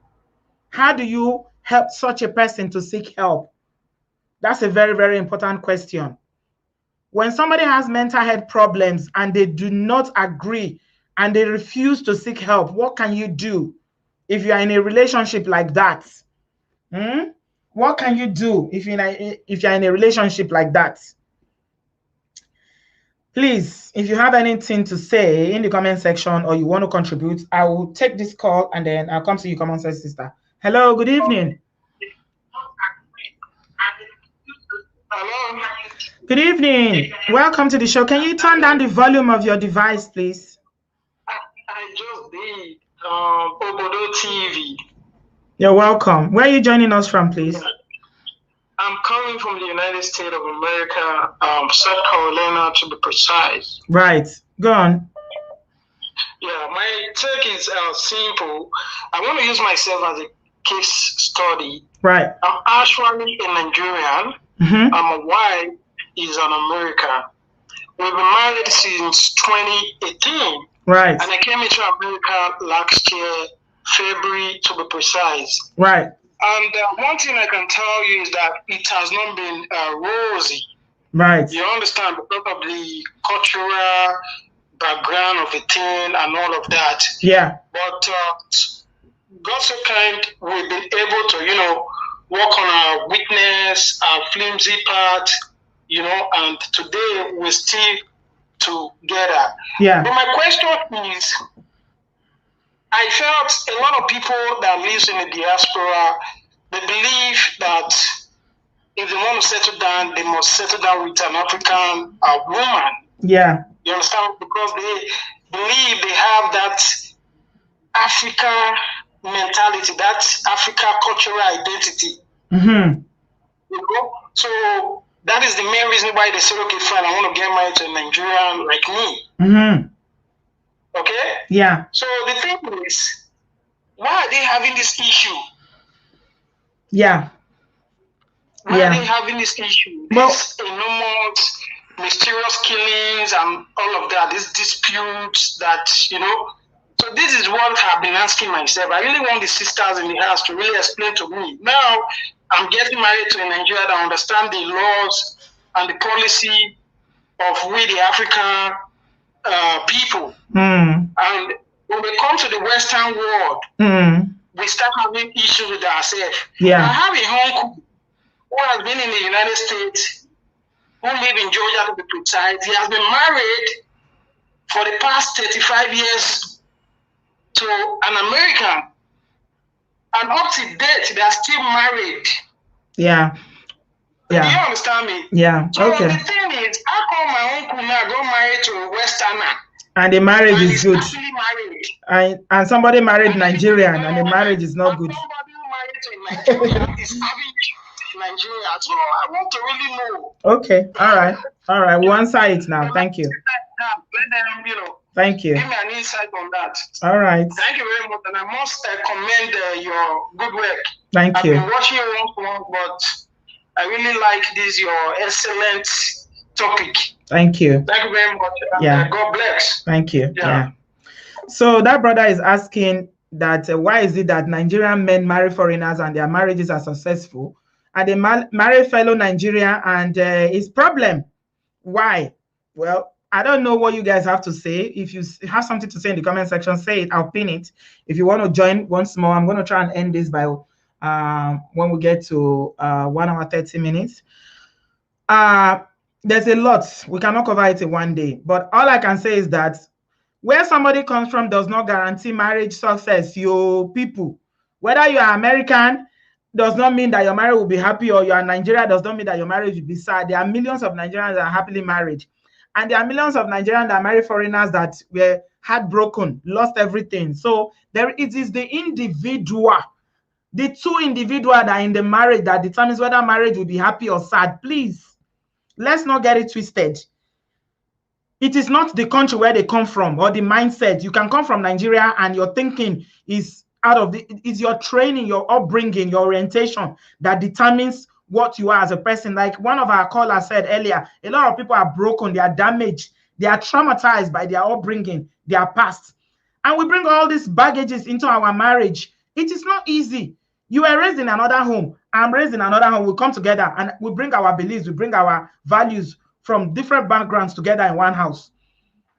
There will be clash. There will be. That's why it is important for there to be tolerance, understand the communication, speak. A lot of brothers do not talk.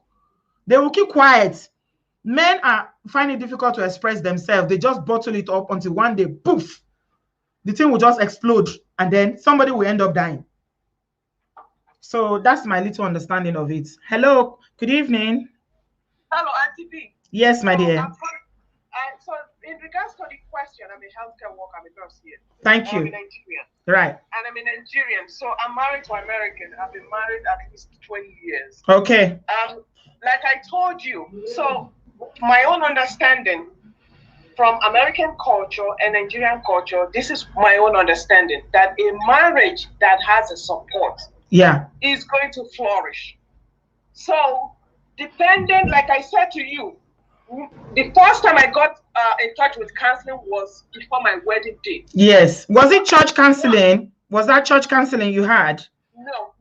We had a private counseling because my husband has a good job. So the company pays for counseling, mental health. Yes. They pay for the employees. Right. So before we got married, we had counseling. I had my own counseling. He had his own counseling, and then together we had our own counseling. Yeah. So when we got to the counseling, the counselor asked me, "Why are you getting into this marriage?" Yeah. That was the question. Why? Because you're young. I said, well, and this is my answer, my honest answer. I said, well, I'm not expecting anything from this marriage. If it works, it works. If it doesn't work, I'm out. Yeah. That was my honest answer. And my husband was the same way. He was like, why do you love me so much? So he was having issue that I love him the way I love him. I love him because the respect. Again, think about the culture. My mom married at the age of 17 and she got into a polygamous home and she suffered and died young. Yeah. So You know, and with all this, like I said, we all have trauma. I grew up in a polygamous home. My father never loved me, and he told me before he died that he never loved me. He never loved us. So as a kid, how do you go on to love someone else when your own dad that brought you to this world never loved you? Never loved you. Well, like I said, with the counseling, I was able to heal myself, and I said to him, "I forgive you." Yeah. Because I know he had 30 kids. During the time he was dying, guess who was there for him? Of course, me. Yeah. I forgave him all he did and said to us. Yeah. And I came to an understanding that is the way he is. God forgive him because that is the way he is. Yeah. So we in the Black community, Nigerian community, we have to get an understanding that in this life, you know, you have a car. Don't you service your car? Yes, you do. Yeah. Do you wait? Although in Nigeria, we wait till the car breaks down before we service it, and that is a problem. Yeah. Right. Thank you so much. Yeah. Thank you. Thank you so much, sis. Yeah. Just to add one thing, and we have to pray for the spirit of maintenance. Maintenance in everything we do. Thank you. Yeah. Thank you so much, sis. I appreciate that. Right. Okay. So this sister, this is the second time she's calling, and she's made a very strong point for counseling. She said we need to take counseling very seriously.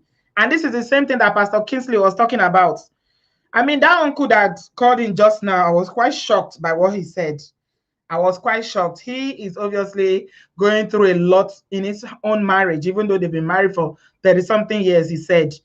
I mean, he was making a whole case of people not marrying Igbo women because he says he's an Igbo man. He made a mistake. But, I mean, is it all Igbo marriages that are not working? Don't you know Igbo people that are married in America or everywhere abroad that their marriages are good? That's why I said it's not even about the tribe. Me, I don't see it as a tribal thing. I see it as an individual thing. Some people in the comment section are saying that some Igbo men will go and marry women from Nigeria and bring them to America to become nurses. And then, you know, they want them to give them money and things like, I don't know. That's a different altogether, a gist altogether, another conversation completely. So in rounding up, I'm going to talk to Common Sense Sister. Are you guys still there, ladies? Auntie B, if we're not there, waiting we gain. Waiting we gain. Make her apologize. No, no. Auntie, don't apologize. For I'm sorry. Yeah. No, good evening. I wanted to hear from men. But that could shock me, oh. We are shocked alive. First of all, people on this live session, we are almost at 1,000. Why on a finger they stingy with this like button? I don't know why they don't agree like they don't pay for like go. You not drop funds, you not drop offering. Now drop the free like now. What you make use of the super chat sticker because the wisdom that has been coming from this platform, both from the honorable moderator and in the person of Auntie B, in accordance with other people that have been coming to dish their common sense. Either you drop the offertory of common sense by making use of the super sticker, or you click the like button, call your enemies, call your friend to come to the segment. Okay, that's just common sense. Having said that, we are two in this place. One person will talk from the male perspective, the other but person as a woman talking for the male so you talk from the male perspective, Ella. Oh yeah, hit me. I think one thing that we've been speaking about since, but we've not spoken about the actual name of the problem here is toxic masculinity. And toxic masculinity comes from both the male side and the female side. So you have things like men will be going through emotional stuff and stress, but they will not be able to complain because why? They're a man. You're not supposed to complain. If your woman is hitting you, if you feel a certain way, if you've been suffering from trauma from your childhood upbringing, you won't be able to manage yourself emotionally. Therefore, the only way to retaliate is to be violent in your approach. So that's why you have cases of men who kill their wives, mostly because of the toxic masculinity. Men who beat their wives or beat their female partners is because of the toxic masculinity. So in this case of this young man who went forth and murdered his ex-wife or wife and their mother, it could have been a case of also toxic masculinity. He didn't know how to manage his anger because now you make person go buy somebody for and their mama. Only 2 months, only marriage when never reach 3 months. He never reached 3 months, and it's like this thing. You can also argue that it's also premeditated because you go not plan. There's no how you would just wake up in the morning and just go and go buy. You were not here when I was reading his qualification. We were here. Man is trained. So If they carry in, he's trained like it's a bit nine walk be that to they carry waiting they take the cry people up and down and all of that. Yes. So you have situations like this, and then you see men that are not able to deal with their emotions, they end up blaming the women for everything. That's why you have people that can come and say, oh, if women should behave better, then it will help the man. No, deal with your stuff. You have women that are suffering in their marriages, or even common boyfriend-girlfriend relationships today. Boyfriends go, they slap guests, they beat them up and down. At the same time, the women go, they cook, they show themselves as wife material. You know, they don't know. Why they marry why person go marry boyfriend where they slap her already? Some people, they say their love is blind, but I'm here to tell you today that if your love is blind, please wear glasses, because you have people that are also blind that wear glasses to see. You have to be able to see what you are getting into. There's no, in this day and age, especially because we have internet and social media, we have to do better. The men have to do better. You can't come and blame and say, oh, some women are this, some women are like this. You know that the woman you're getting married to, or you're in a relationship with, is selfish. She doesn't care for you. No matter what you do for her, financially, emotionally, or whatever, you are never enough. Why are you going into that situation with that person? Somebody made a point here. One of our brothers that called in earlier made a point about how men, the impact of when women cheat. He said it's not always men that's at fault, and it's true. True. Yeah. He's talking about this. They say women too, they sabi cheat and how that affects men as well. Yeah. That's Maybe true. we need to talk more about that, because these days now, the women of these days, no one even here. They no one here at all. That's like true. The cheating is competition now. Yes, Auntie, that's true. Women do cheat as well as men do cheat. But in most situations, you will rarely find that a woman is killing her husband for cheating on her. The woman is there and she will stay in the marriage. She would rather go and fight with the side chick or the side dude that the man is sleeping with. Yeah. It's a situation like you will see that, oh, the man can't handle himself. Oh, he can't. The men cannot vision the fact that their female partners are sleeping with somebody else. Yeah. The women that go through that and they react differently, either by staying in the marriage or leaving to do better for themselves. So who taught women how to manage their emotions? Which is where toxic masculinity comes into play. You can't manage your emotions. Everything that you think of is violence in response. And when you are advised to seek counseling or go for help, you think that, oh no, that's a woman thing. That's a Western thing. People want to say, oh, in Africa, this is not our culture. What's our African culture? Who dictates this African culture? The other day we did a segment on our channel on like African culture and the toxic role it plays, even in the lives of men. You can't keep bottling up so many emotions for like 30-something years of your life. Then you get married and the woman tells you that, oh, honey, what you're doing, I don't like it, or it's wrong. Then the first thing you slap her, you beat her. So we have to address this toxic masculinity thing and see the importance of counseling. I want to talk about counseling, even away from religion, away from the church. There are professionals who go to school and they learn all these things from different cultural perspectives that can help you with your own permission to trace what your wounds are. And the wounds are not necessarily physical. They can be mentally or emotional. So that when you're going into a marriage or into a relationship or even normal friendship with somebody, you know that you recognize that you have suffered, you're coming from as a traumatized person, but you're willing to do better and you're willing to see that the person that is also next to you does better. Therefore, making the whole environment and the whole community a better place at large. This is my own like half contribution. My sister will talk from the other part. Me, I'm talking from the women. This is Yo-Yo and Auntie. So I'm talking from the women's perspective. Good evening, Auntie, and happy Sunday to you and everyone. So from the women's perspective, you remember that Nikki Deji said, I think it's Nikki or Isi that said earlier that women should learn to be selfish. And being selfish means to fish for yourself first. Look out for yourself first. Ask yourself, why am I here? Do things that makes you happy first. I'm talking as an individual now. I'm not talking of when you're in a relationship. Discover yourself, like you always say, explore. Whether you want to travel, do that thing that they said you should not do, as long as it's legal. So if they say, women are not supposed to be traveling, no, women are not supposed to speak up on situations, speak, travel, test it, find out why. Another thing is that if recognizing when person they abuse you and all those things, some of them are complimentary insult. For example, if you are with somebody that you go to tell you every time, this girl, your mumu too much, you be mugo, you know, go pick this thing from the chef. And every time they remind you, play. Now complimentary insult that is marked under the bouquet of abuse when go definitely manifest. That's another one.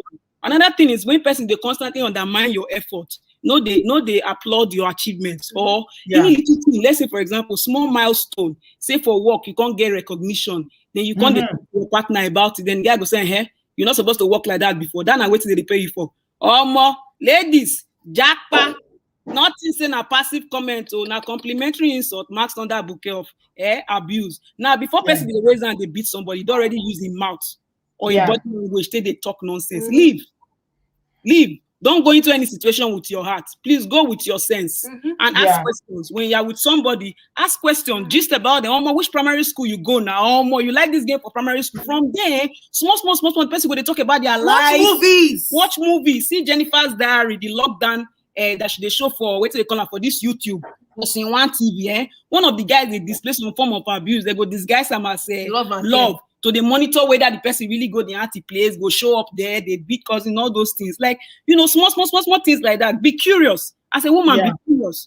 Don't be afraid to ask. Don't be afraid to demand for what you want. And you can demand both verbally or non-verbally. Non-verbally in the sense that you don't tolerate certain things. So if the person is passing a loose comment that, hurts you, say, I don't appreciate you saying this. So I would like to ask you, please, next time, don't speak to me in this tone. If the person doesn't respect that boundary, you cut them off. Ladies, you can leave without any permission. So she left this case, going back to the case that we're dealing with. She left to go back to her mother's house. The man still find and go there. I don't know if she reported the case or something. I don't know if she reported it. But sometimes in the black community or in African community, we are told we are kind of wired to be protecting and all those things. And I don't also know the role the mom also played in her life in terms of all these things. Sometimes it can be that way. I don't know if she also reported the case. Remember, you bring up the topic that time of that Ghana pastor and that Ghana babe now. When the guy comes saying go buy this lady. And he eventually do him. Yes. And then also seeing the issues of mental health as not spiritual. Mental health is not spiritual. If should they ask, if the person you suspect say get mental health and the person no agree to deal with it or even seek help, what can you do? If you don't marry, not be to pick race. If you know say they will buy you.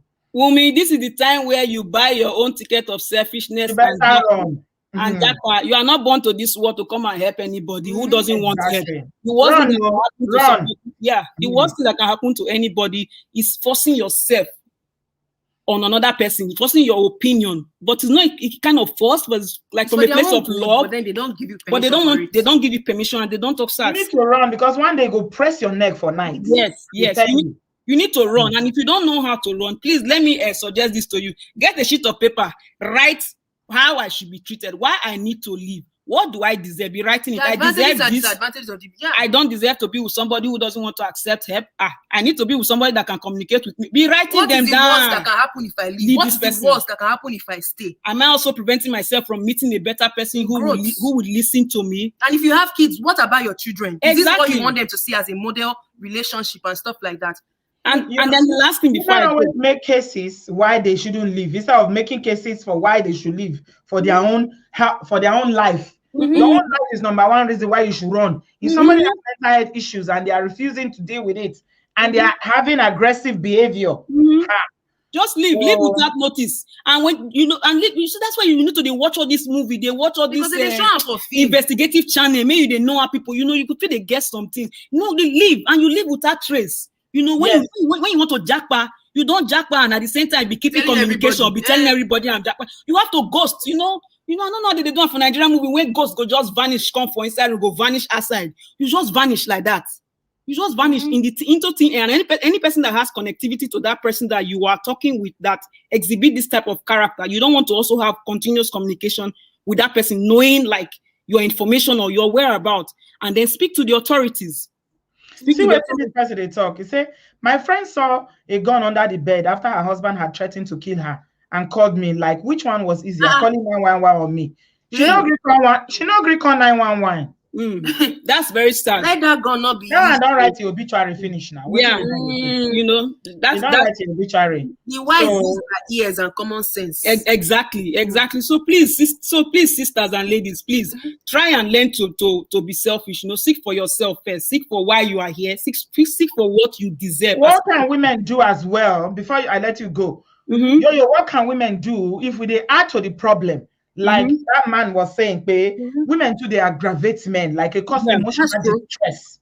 Yeah, it's true. That's very true. I can tell you a true life brief story. So I had a friend. We know they talk as if now women they're innocent. No, not true.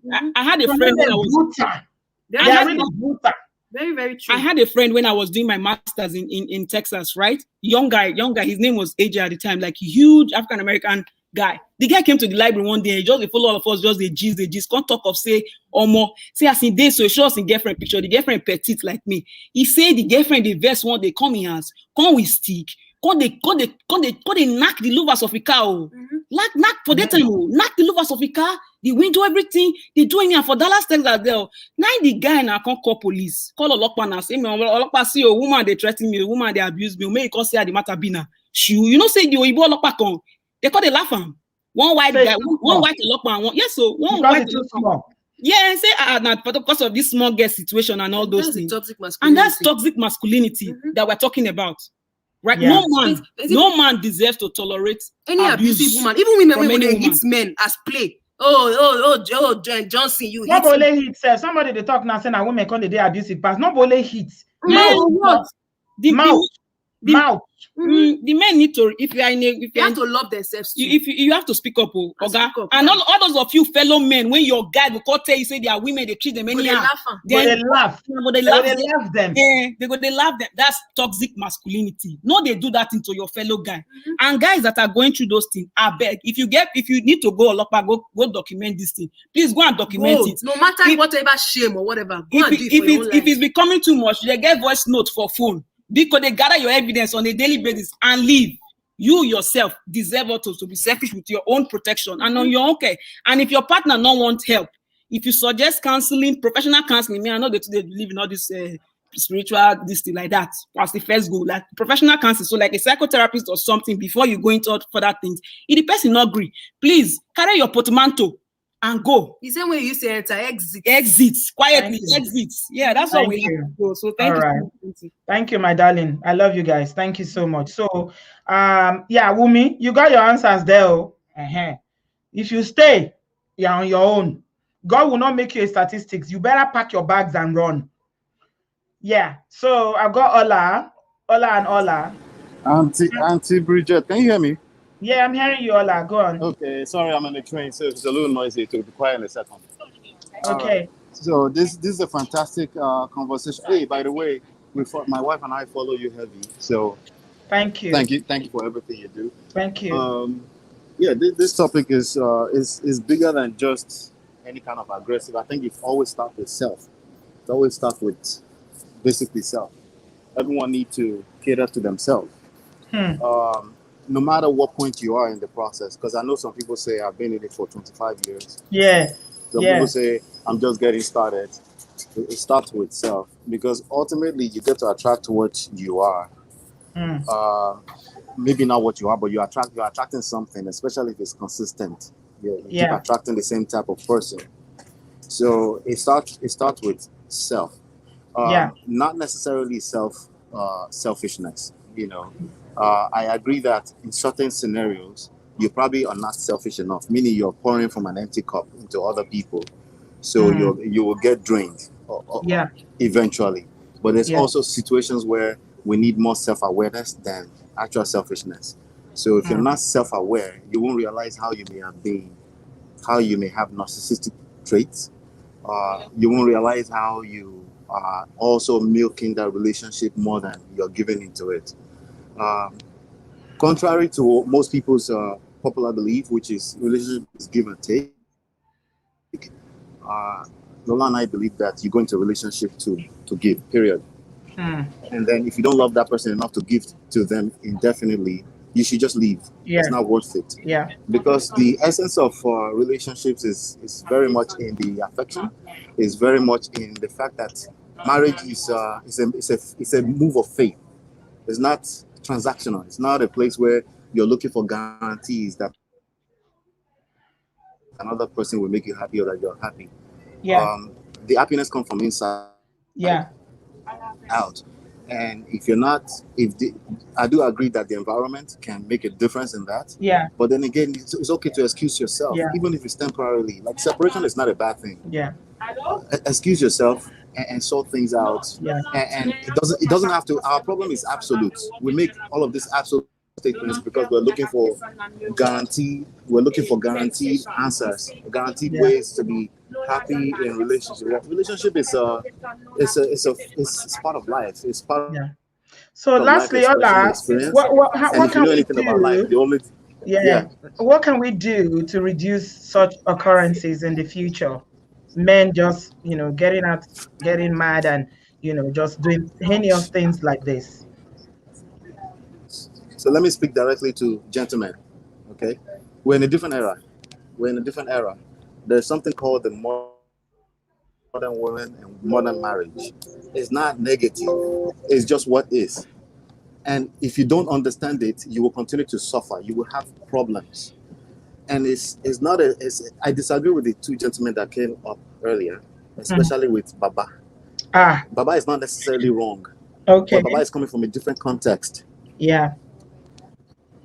Do you understand me? Can you hear me? Yeah. Baba is coming from a completely different context. Yeah. Baba seems to have a lot of. If it's giving you advice, you have to tread lightly. You have to be careful, conscious with that. It's the only advice we should get from Baba is, you know what the Yoruba people say, that what we should learn from Baba is the mistakes that he's made. Baba don't have the context of marriage in this time and age. I'm 41 years old, and I don't. And one thing I know about marriage is that I don't know it all. That's the first thing I start with. I don't know anything. I'm still learning, and I will continue to keep my mind open for that. And Baba and any religious settings don't have that. What they have is closed-minded principles, and that doesn't work with the nature of human beings. Human beings are always evolving. Yeah. So we need to actively be listening, gentlemen. We need to be actively listening to our ladies, and that means 80% listening, 10% acknowledging what she said, 10% your input. Yeah. Your input. So that input will be well educated beyond just what you're thinking for your own self. That's what we need to do. If you're already in the situation and you notice that things are very, very volatile, excuse yourself. It doesn't have to be absolute decision. Excuse yourself and go to individual therapy first. You need the therapy for yourself because something about you is attracting that situation, and you need to learn that first. And if you try to force your partner into it, it may come off as manipulation and you're digging deeper hole for yourself. Yeah. Thank you so much. Thank you so much, Auntie. You have wisdom beyond your age. Thank you. Yeah. I hope you join me again. Your wife is very lucky.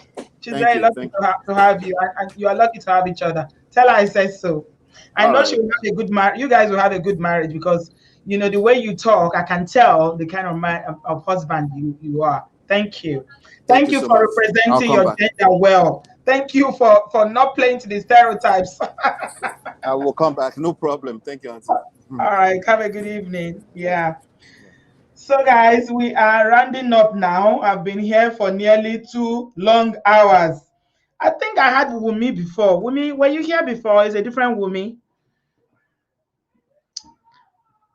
Hello, Wumi. Yeah, it's the same Wumi, Auntie B.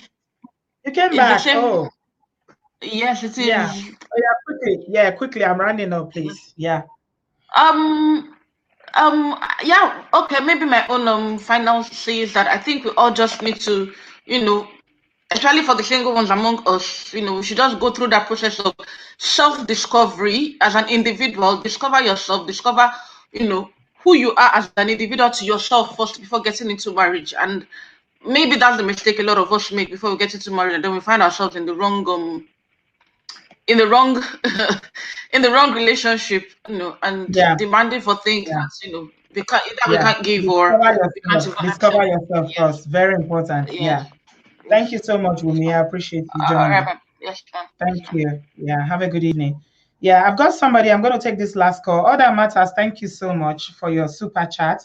And every other person that have done a super chat today, I'm really, really grateful to you. Yeah, good evening. Hello. Hello, caller. I've got someone on my WhatsApp calling me from... Hello? Yeah. Hello? Yes, I can hear you. Can you hear me? Hello? Yes, go on. Go ahead. We can hear you. Yeah. I'm calling from US. You're welcome. Can you hear me? Yes, go ahead. Yeah. I'm an older woman, almost 70, and I'm just calling to let you know that most of the time we blame our girls. Yeah.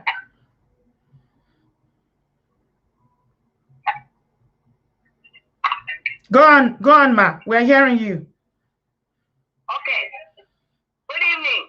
Yeah, continue. Yes, ma'am. I'm just calling on behalf. Yes, I'm calling on behalf. I'm calling on behalf of our girl. Right. Yes, I can hear you, but can you hear me? Yes, we are hearing you, ma. Go ahead. Keep talking. We can hear you. I'm calling on behalf of our girl. Right. Yes, our girls usually they cannot take it. I don't know. Okay, I'm going to have to end the call because the conversation is not going very clearly. I think there's some audio problem there, so I'm going to have to end that call now. I tried, but it's not working. So yeah, I'm rounding up now. Somebody is still saying they want to join. Hey, well, this conversation will not end today. Who is saying they want to join? She said she's calling on behalf of our girls, but she didn't proceed to tell us what she wanted to say, even though we're hearing her. But I can tell that it was something burning that she had to contribute. But sadly, the line wasn't very, very good. And yeah, so we couldn't hear her. So I am going to end it now. All that matters, you want to join. If you want to join, can you click on this link quickly so I can take your contribution and then we can end this, please. I've just posted a link in the comment section. If you go down to the comment section, it's the last comment there. If you click on it, it will bring you to the studio so that you can give me your opinion. I don't want to leave anyone out, but it's been a long conversation. And you know what? This is not a conversation that we can have only in one show. It's something that is going to be ongoing because the things that we need to learn and discuss are too many. So if you see that link, use it and join me. I think she's calling back. Hello, good evening. Hello, good evening. Yeah, I can hear you now, ma'am. Okay. I want to talk from the perspective of a woman. Okay. And on behalf of our girl. Right. I was married for 40 years before my husband died. Okay. You see, at one time, I got married in 1977. My time is quite different from their time. Right. And to recognize the difference, that we always be conflict. Yeah. When I got married, they told me when my husband is talking, I should keep quiet. Right. And I have a PhD. He has a PhD. But I have to keep quiet. When his friends are in the living room, I have to walk out. That was the way I was brought up. Yeah. In their house, my house. And when I caught him with infidelity, my mother said, he's a man, let him go out and explore the whole world. And then he will come back to you. That cannot be taken for this present generation. And you tolerated that? You took that? I took it. Wow. I'm telling you, I took it, and he actually came back, but he will satisfy himself then, because that was my generation. Right. But the present generation is not like that. Okay. When the red flag is there, they need to take caution just as it is advising them. And I want boys, I have 2 boys. Yeah. And I told them, if you maltreat any of your wives, I will them.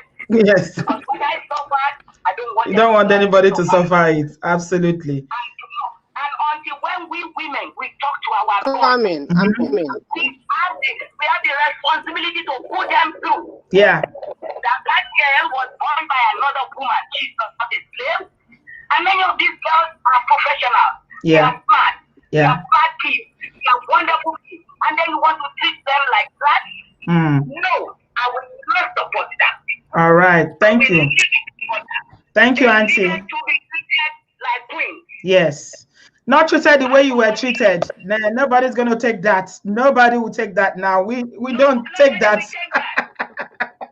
the boys still want to go out. They still want to go out and go and flirt and come back home. No. Okay. If you want to get married, you have to take the responsibility of marriage to be with your wife and your children at the time. All right. You cannot be outside there and the woman is taking care of home alone. And then one thing I want to say, when men kill, they say it's mental problem. But when the women kill, then they say she's a witch or she's wicked. Yeah. Okay. Thank you very much, Auntie. I appreciate your contribution. Thank you, ma'am. Have a good evening, ma'am. Love your makeup. Love your program. Thank you, Auntie. I have been a silent watcher. Oh. But this one, we need to talk to our boys. Thank you, Auntie. And then our girls too, their mouth, they have to seal their mouth. Seal your mouth. All that matters. They say you should seal your mouth. Thank you, Auntie. Thank you, ma'am. Yeah, you can't be yapping. No yapping anymore. You ladies, seal your mouth. Thanks, man. Thank you. Right. I got other matters and Bio. You are absolutely my last contributors tonight. Hello, you're welcome. All that matters. Thank you. I don't know which one I'm hearing. If I'm hearing you, I'm hearing. You're hearing me. You're hearing Auntie B. Bio is here. Okay. I'm so sorry. I'm hearing 2 people talking. No. I've ended the call. I was on a call with the lady, the elderly auntie. Okay. I'm sorry. I came in late. Right. You said you work in mental health and you have something to contribute. Thank you so much. Thank you for having me here today. Go on. Okay. Thank you. I came late, but okay. I just have a few words. Go on. Yeah, we can hear you. You keep looking at yourself. You're looking at yourself on the screen. You're admiring your beauty. Okay. Keep talking. Yes.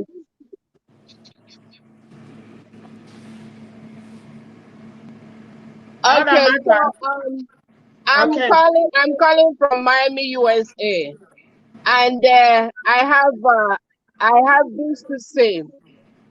Being a young. Oh, I'm looking.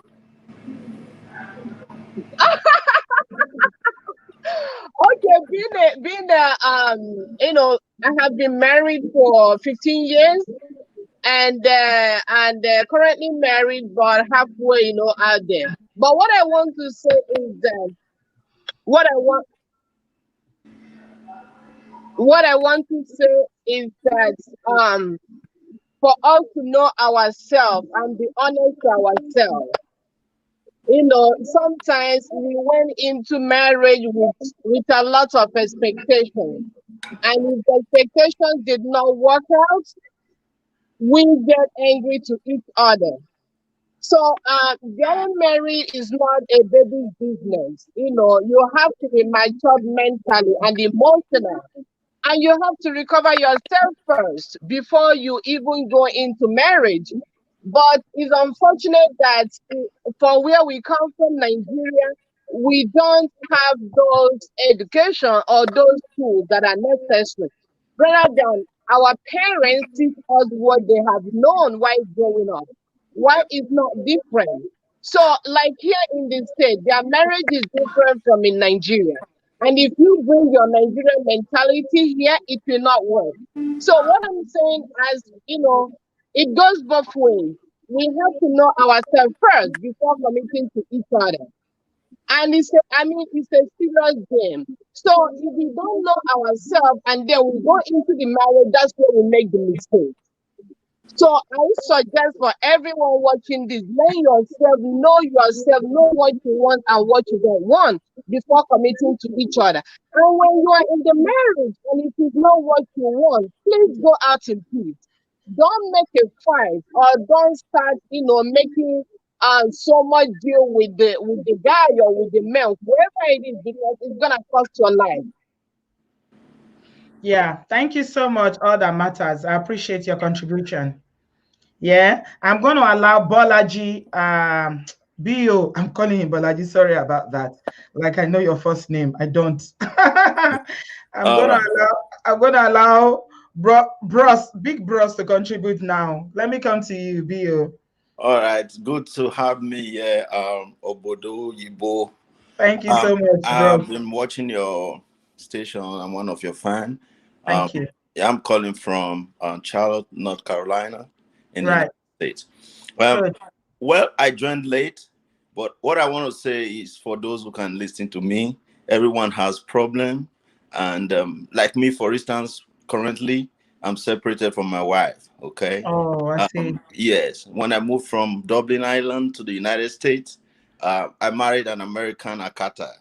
So once it became clear that my life was at risk and I wasn't feeling secured, I took the humble path, and God made it that I had a job in a different state. So I had to move, and now I'm living happily by myself. You walked away. I walked away. What do you mean by your life was not secured? Can you go into your private life, but can you give us a few examples of incidents, like things that happened that made you feel like your life was not secured? Okay, my Akata had a daughter, and her daughter started threatening me with the boyfriend who was in jail, that he was going to send the boyfriend to deal with me once he comes back from jail. And the mom was taking side with her and all that, upon all that I did for them. Did you have problem with the daughter, your stepdaughter? No, not directly with the stepdaughter. I had issues with my wife normally, that have to do with, I'm an IT tech. I work for a bank, and most times I work from home. So sometimes they come in late, smoking weed, you know what I mean, downstairs. Yeah. So when they come, they start to disturb me when I'm resting. So I decided one day to take action and told them that if they keep disturbing me, I'm going to shut down the internet and the phone bills, which I was paying for.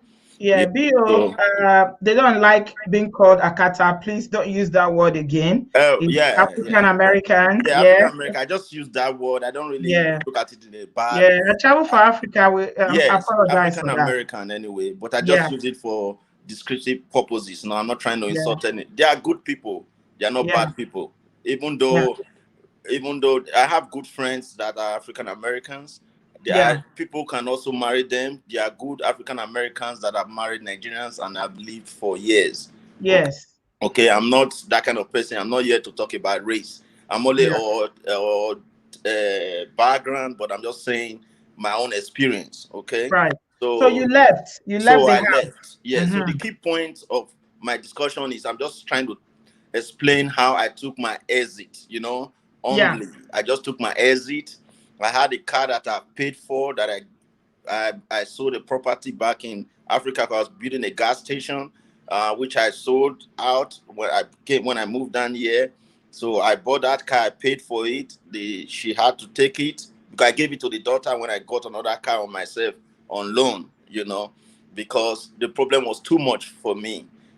So, but to cut a long story short, what am I going to without taking time? When I heard this story in Atlanta, some of my friends from Atlanta, relatives, they sent me the story. I don't have a detail of it, but what I just said was, men, please, let me talk to the men. Any man listening to me, No woman, no marriage is worth your life. Yeah. You see, once there is life, there is hope. Absolutely. There is no need. There's no need sending a message.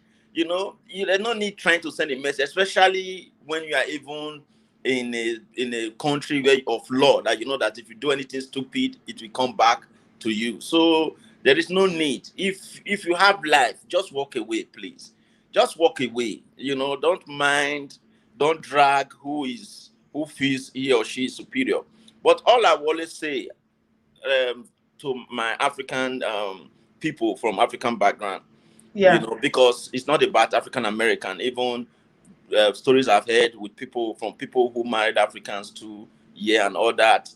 You know, sometimes they say if you don't travel, you won't know why some certain people behave in certain ways. Right. Like if you look the African American communities now, most of them don't even marry anymore. It's just the truth.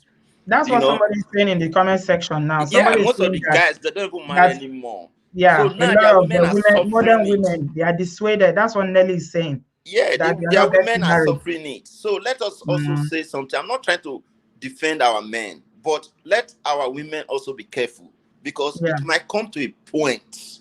I'm not joking. Many men will take the part of, I beg, I don't want to marry again. I don't know if you understand what I'm saying. You know? Of course. Right. So because like the way I am now, I'm not saying I'm comfortable 100% or I like the kind of life that I live. You know, maybe I can go out when I like or whatever. But to me, it seems like it gives me more happiness right now than being in a marriage where there is no happiness. You know what I mean? You know? And if God is not taking, if I become too comfortable like this, what else do I need? You know? What else do I need? Did you have children with your ex-wife? Did you have children? No, I never had any. I had a So daughter. it was a lifestyle. You had a conflict of the lifestyle between you and her. It didn't work. Okay. Yes, and abuse too as well. Yeah. Because you were abused by her. Yes, because you know, normally she grew up to feel that she was everything. You know what I mean? Like a bloody foreigner, you know, regardless. He can do this, he can do that. You know what I mean? You know. Was it a love marriage or it was contract marriage? One of those contract ones. How can it be contract? Contract marriage, you don't have problem. If you have contract marriage, the contract is only when you breach contract. This was a pure love marriage for life. Right. You know what I mean? So that was what it was. Contract marriage, you don't argue. Contract marriage, even if you see shit, you will eat the shit. After the contract, you tear the paper, right? So it's not that's it. So all I'm trying to say is please, for viewers listening from home or wherever you are, you know, no matter what, and also bear in mind, not everybody is bound to marry in this life. People might not agree with me, but I just feel that way. Do you understand? So, but I'm not saying I'm not, but people should know that it's not a do or die, and everybody have different time that God will answer them. Some persons, their destiny might even be at the age of 50, they will really see true love. You think I'm joking about this? No, you know, right? It could just be that, not because your friends are getting married or your family is pressurizing you that go and marry where your mates are not doing there. Go and marry. Because of that, you take anything into your house. Because living with somebody, it's not easy. It's not easy at all. You must have that real love, and it must be two ways. You understand? You know, so that is just it. So I thank you very much for the work that you do. You enlighten a lot of people, bring people's idea into this and all that.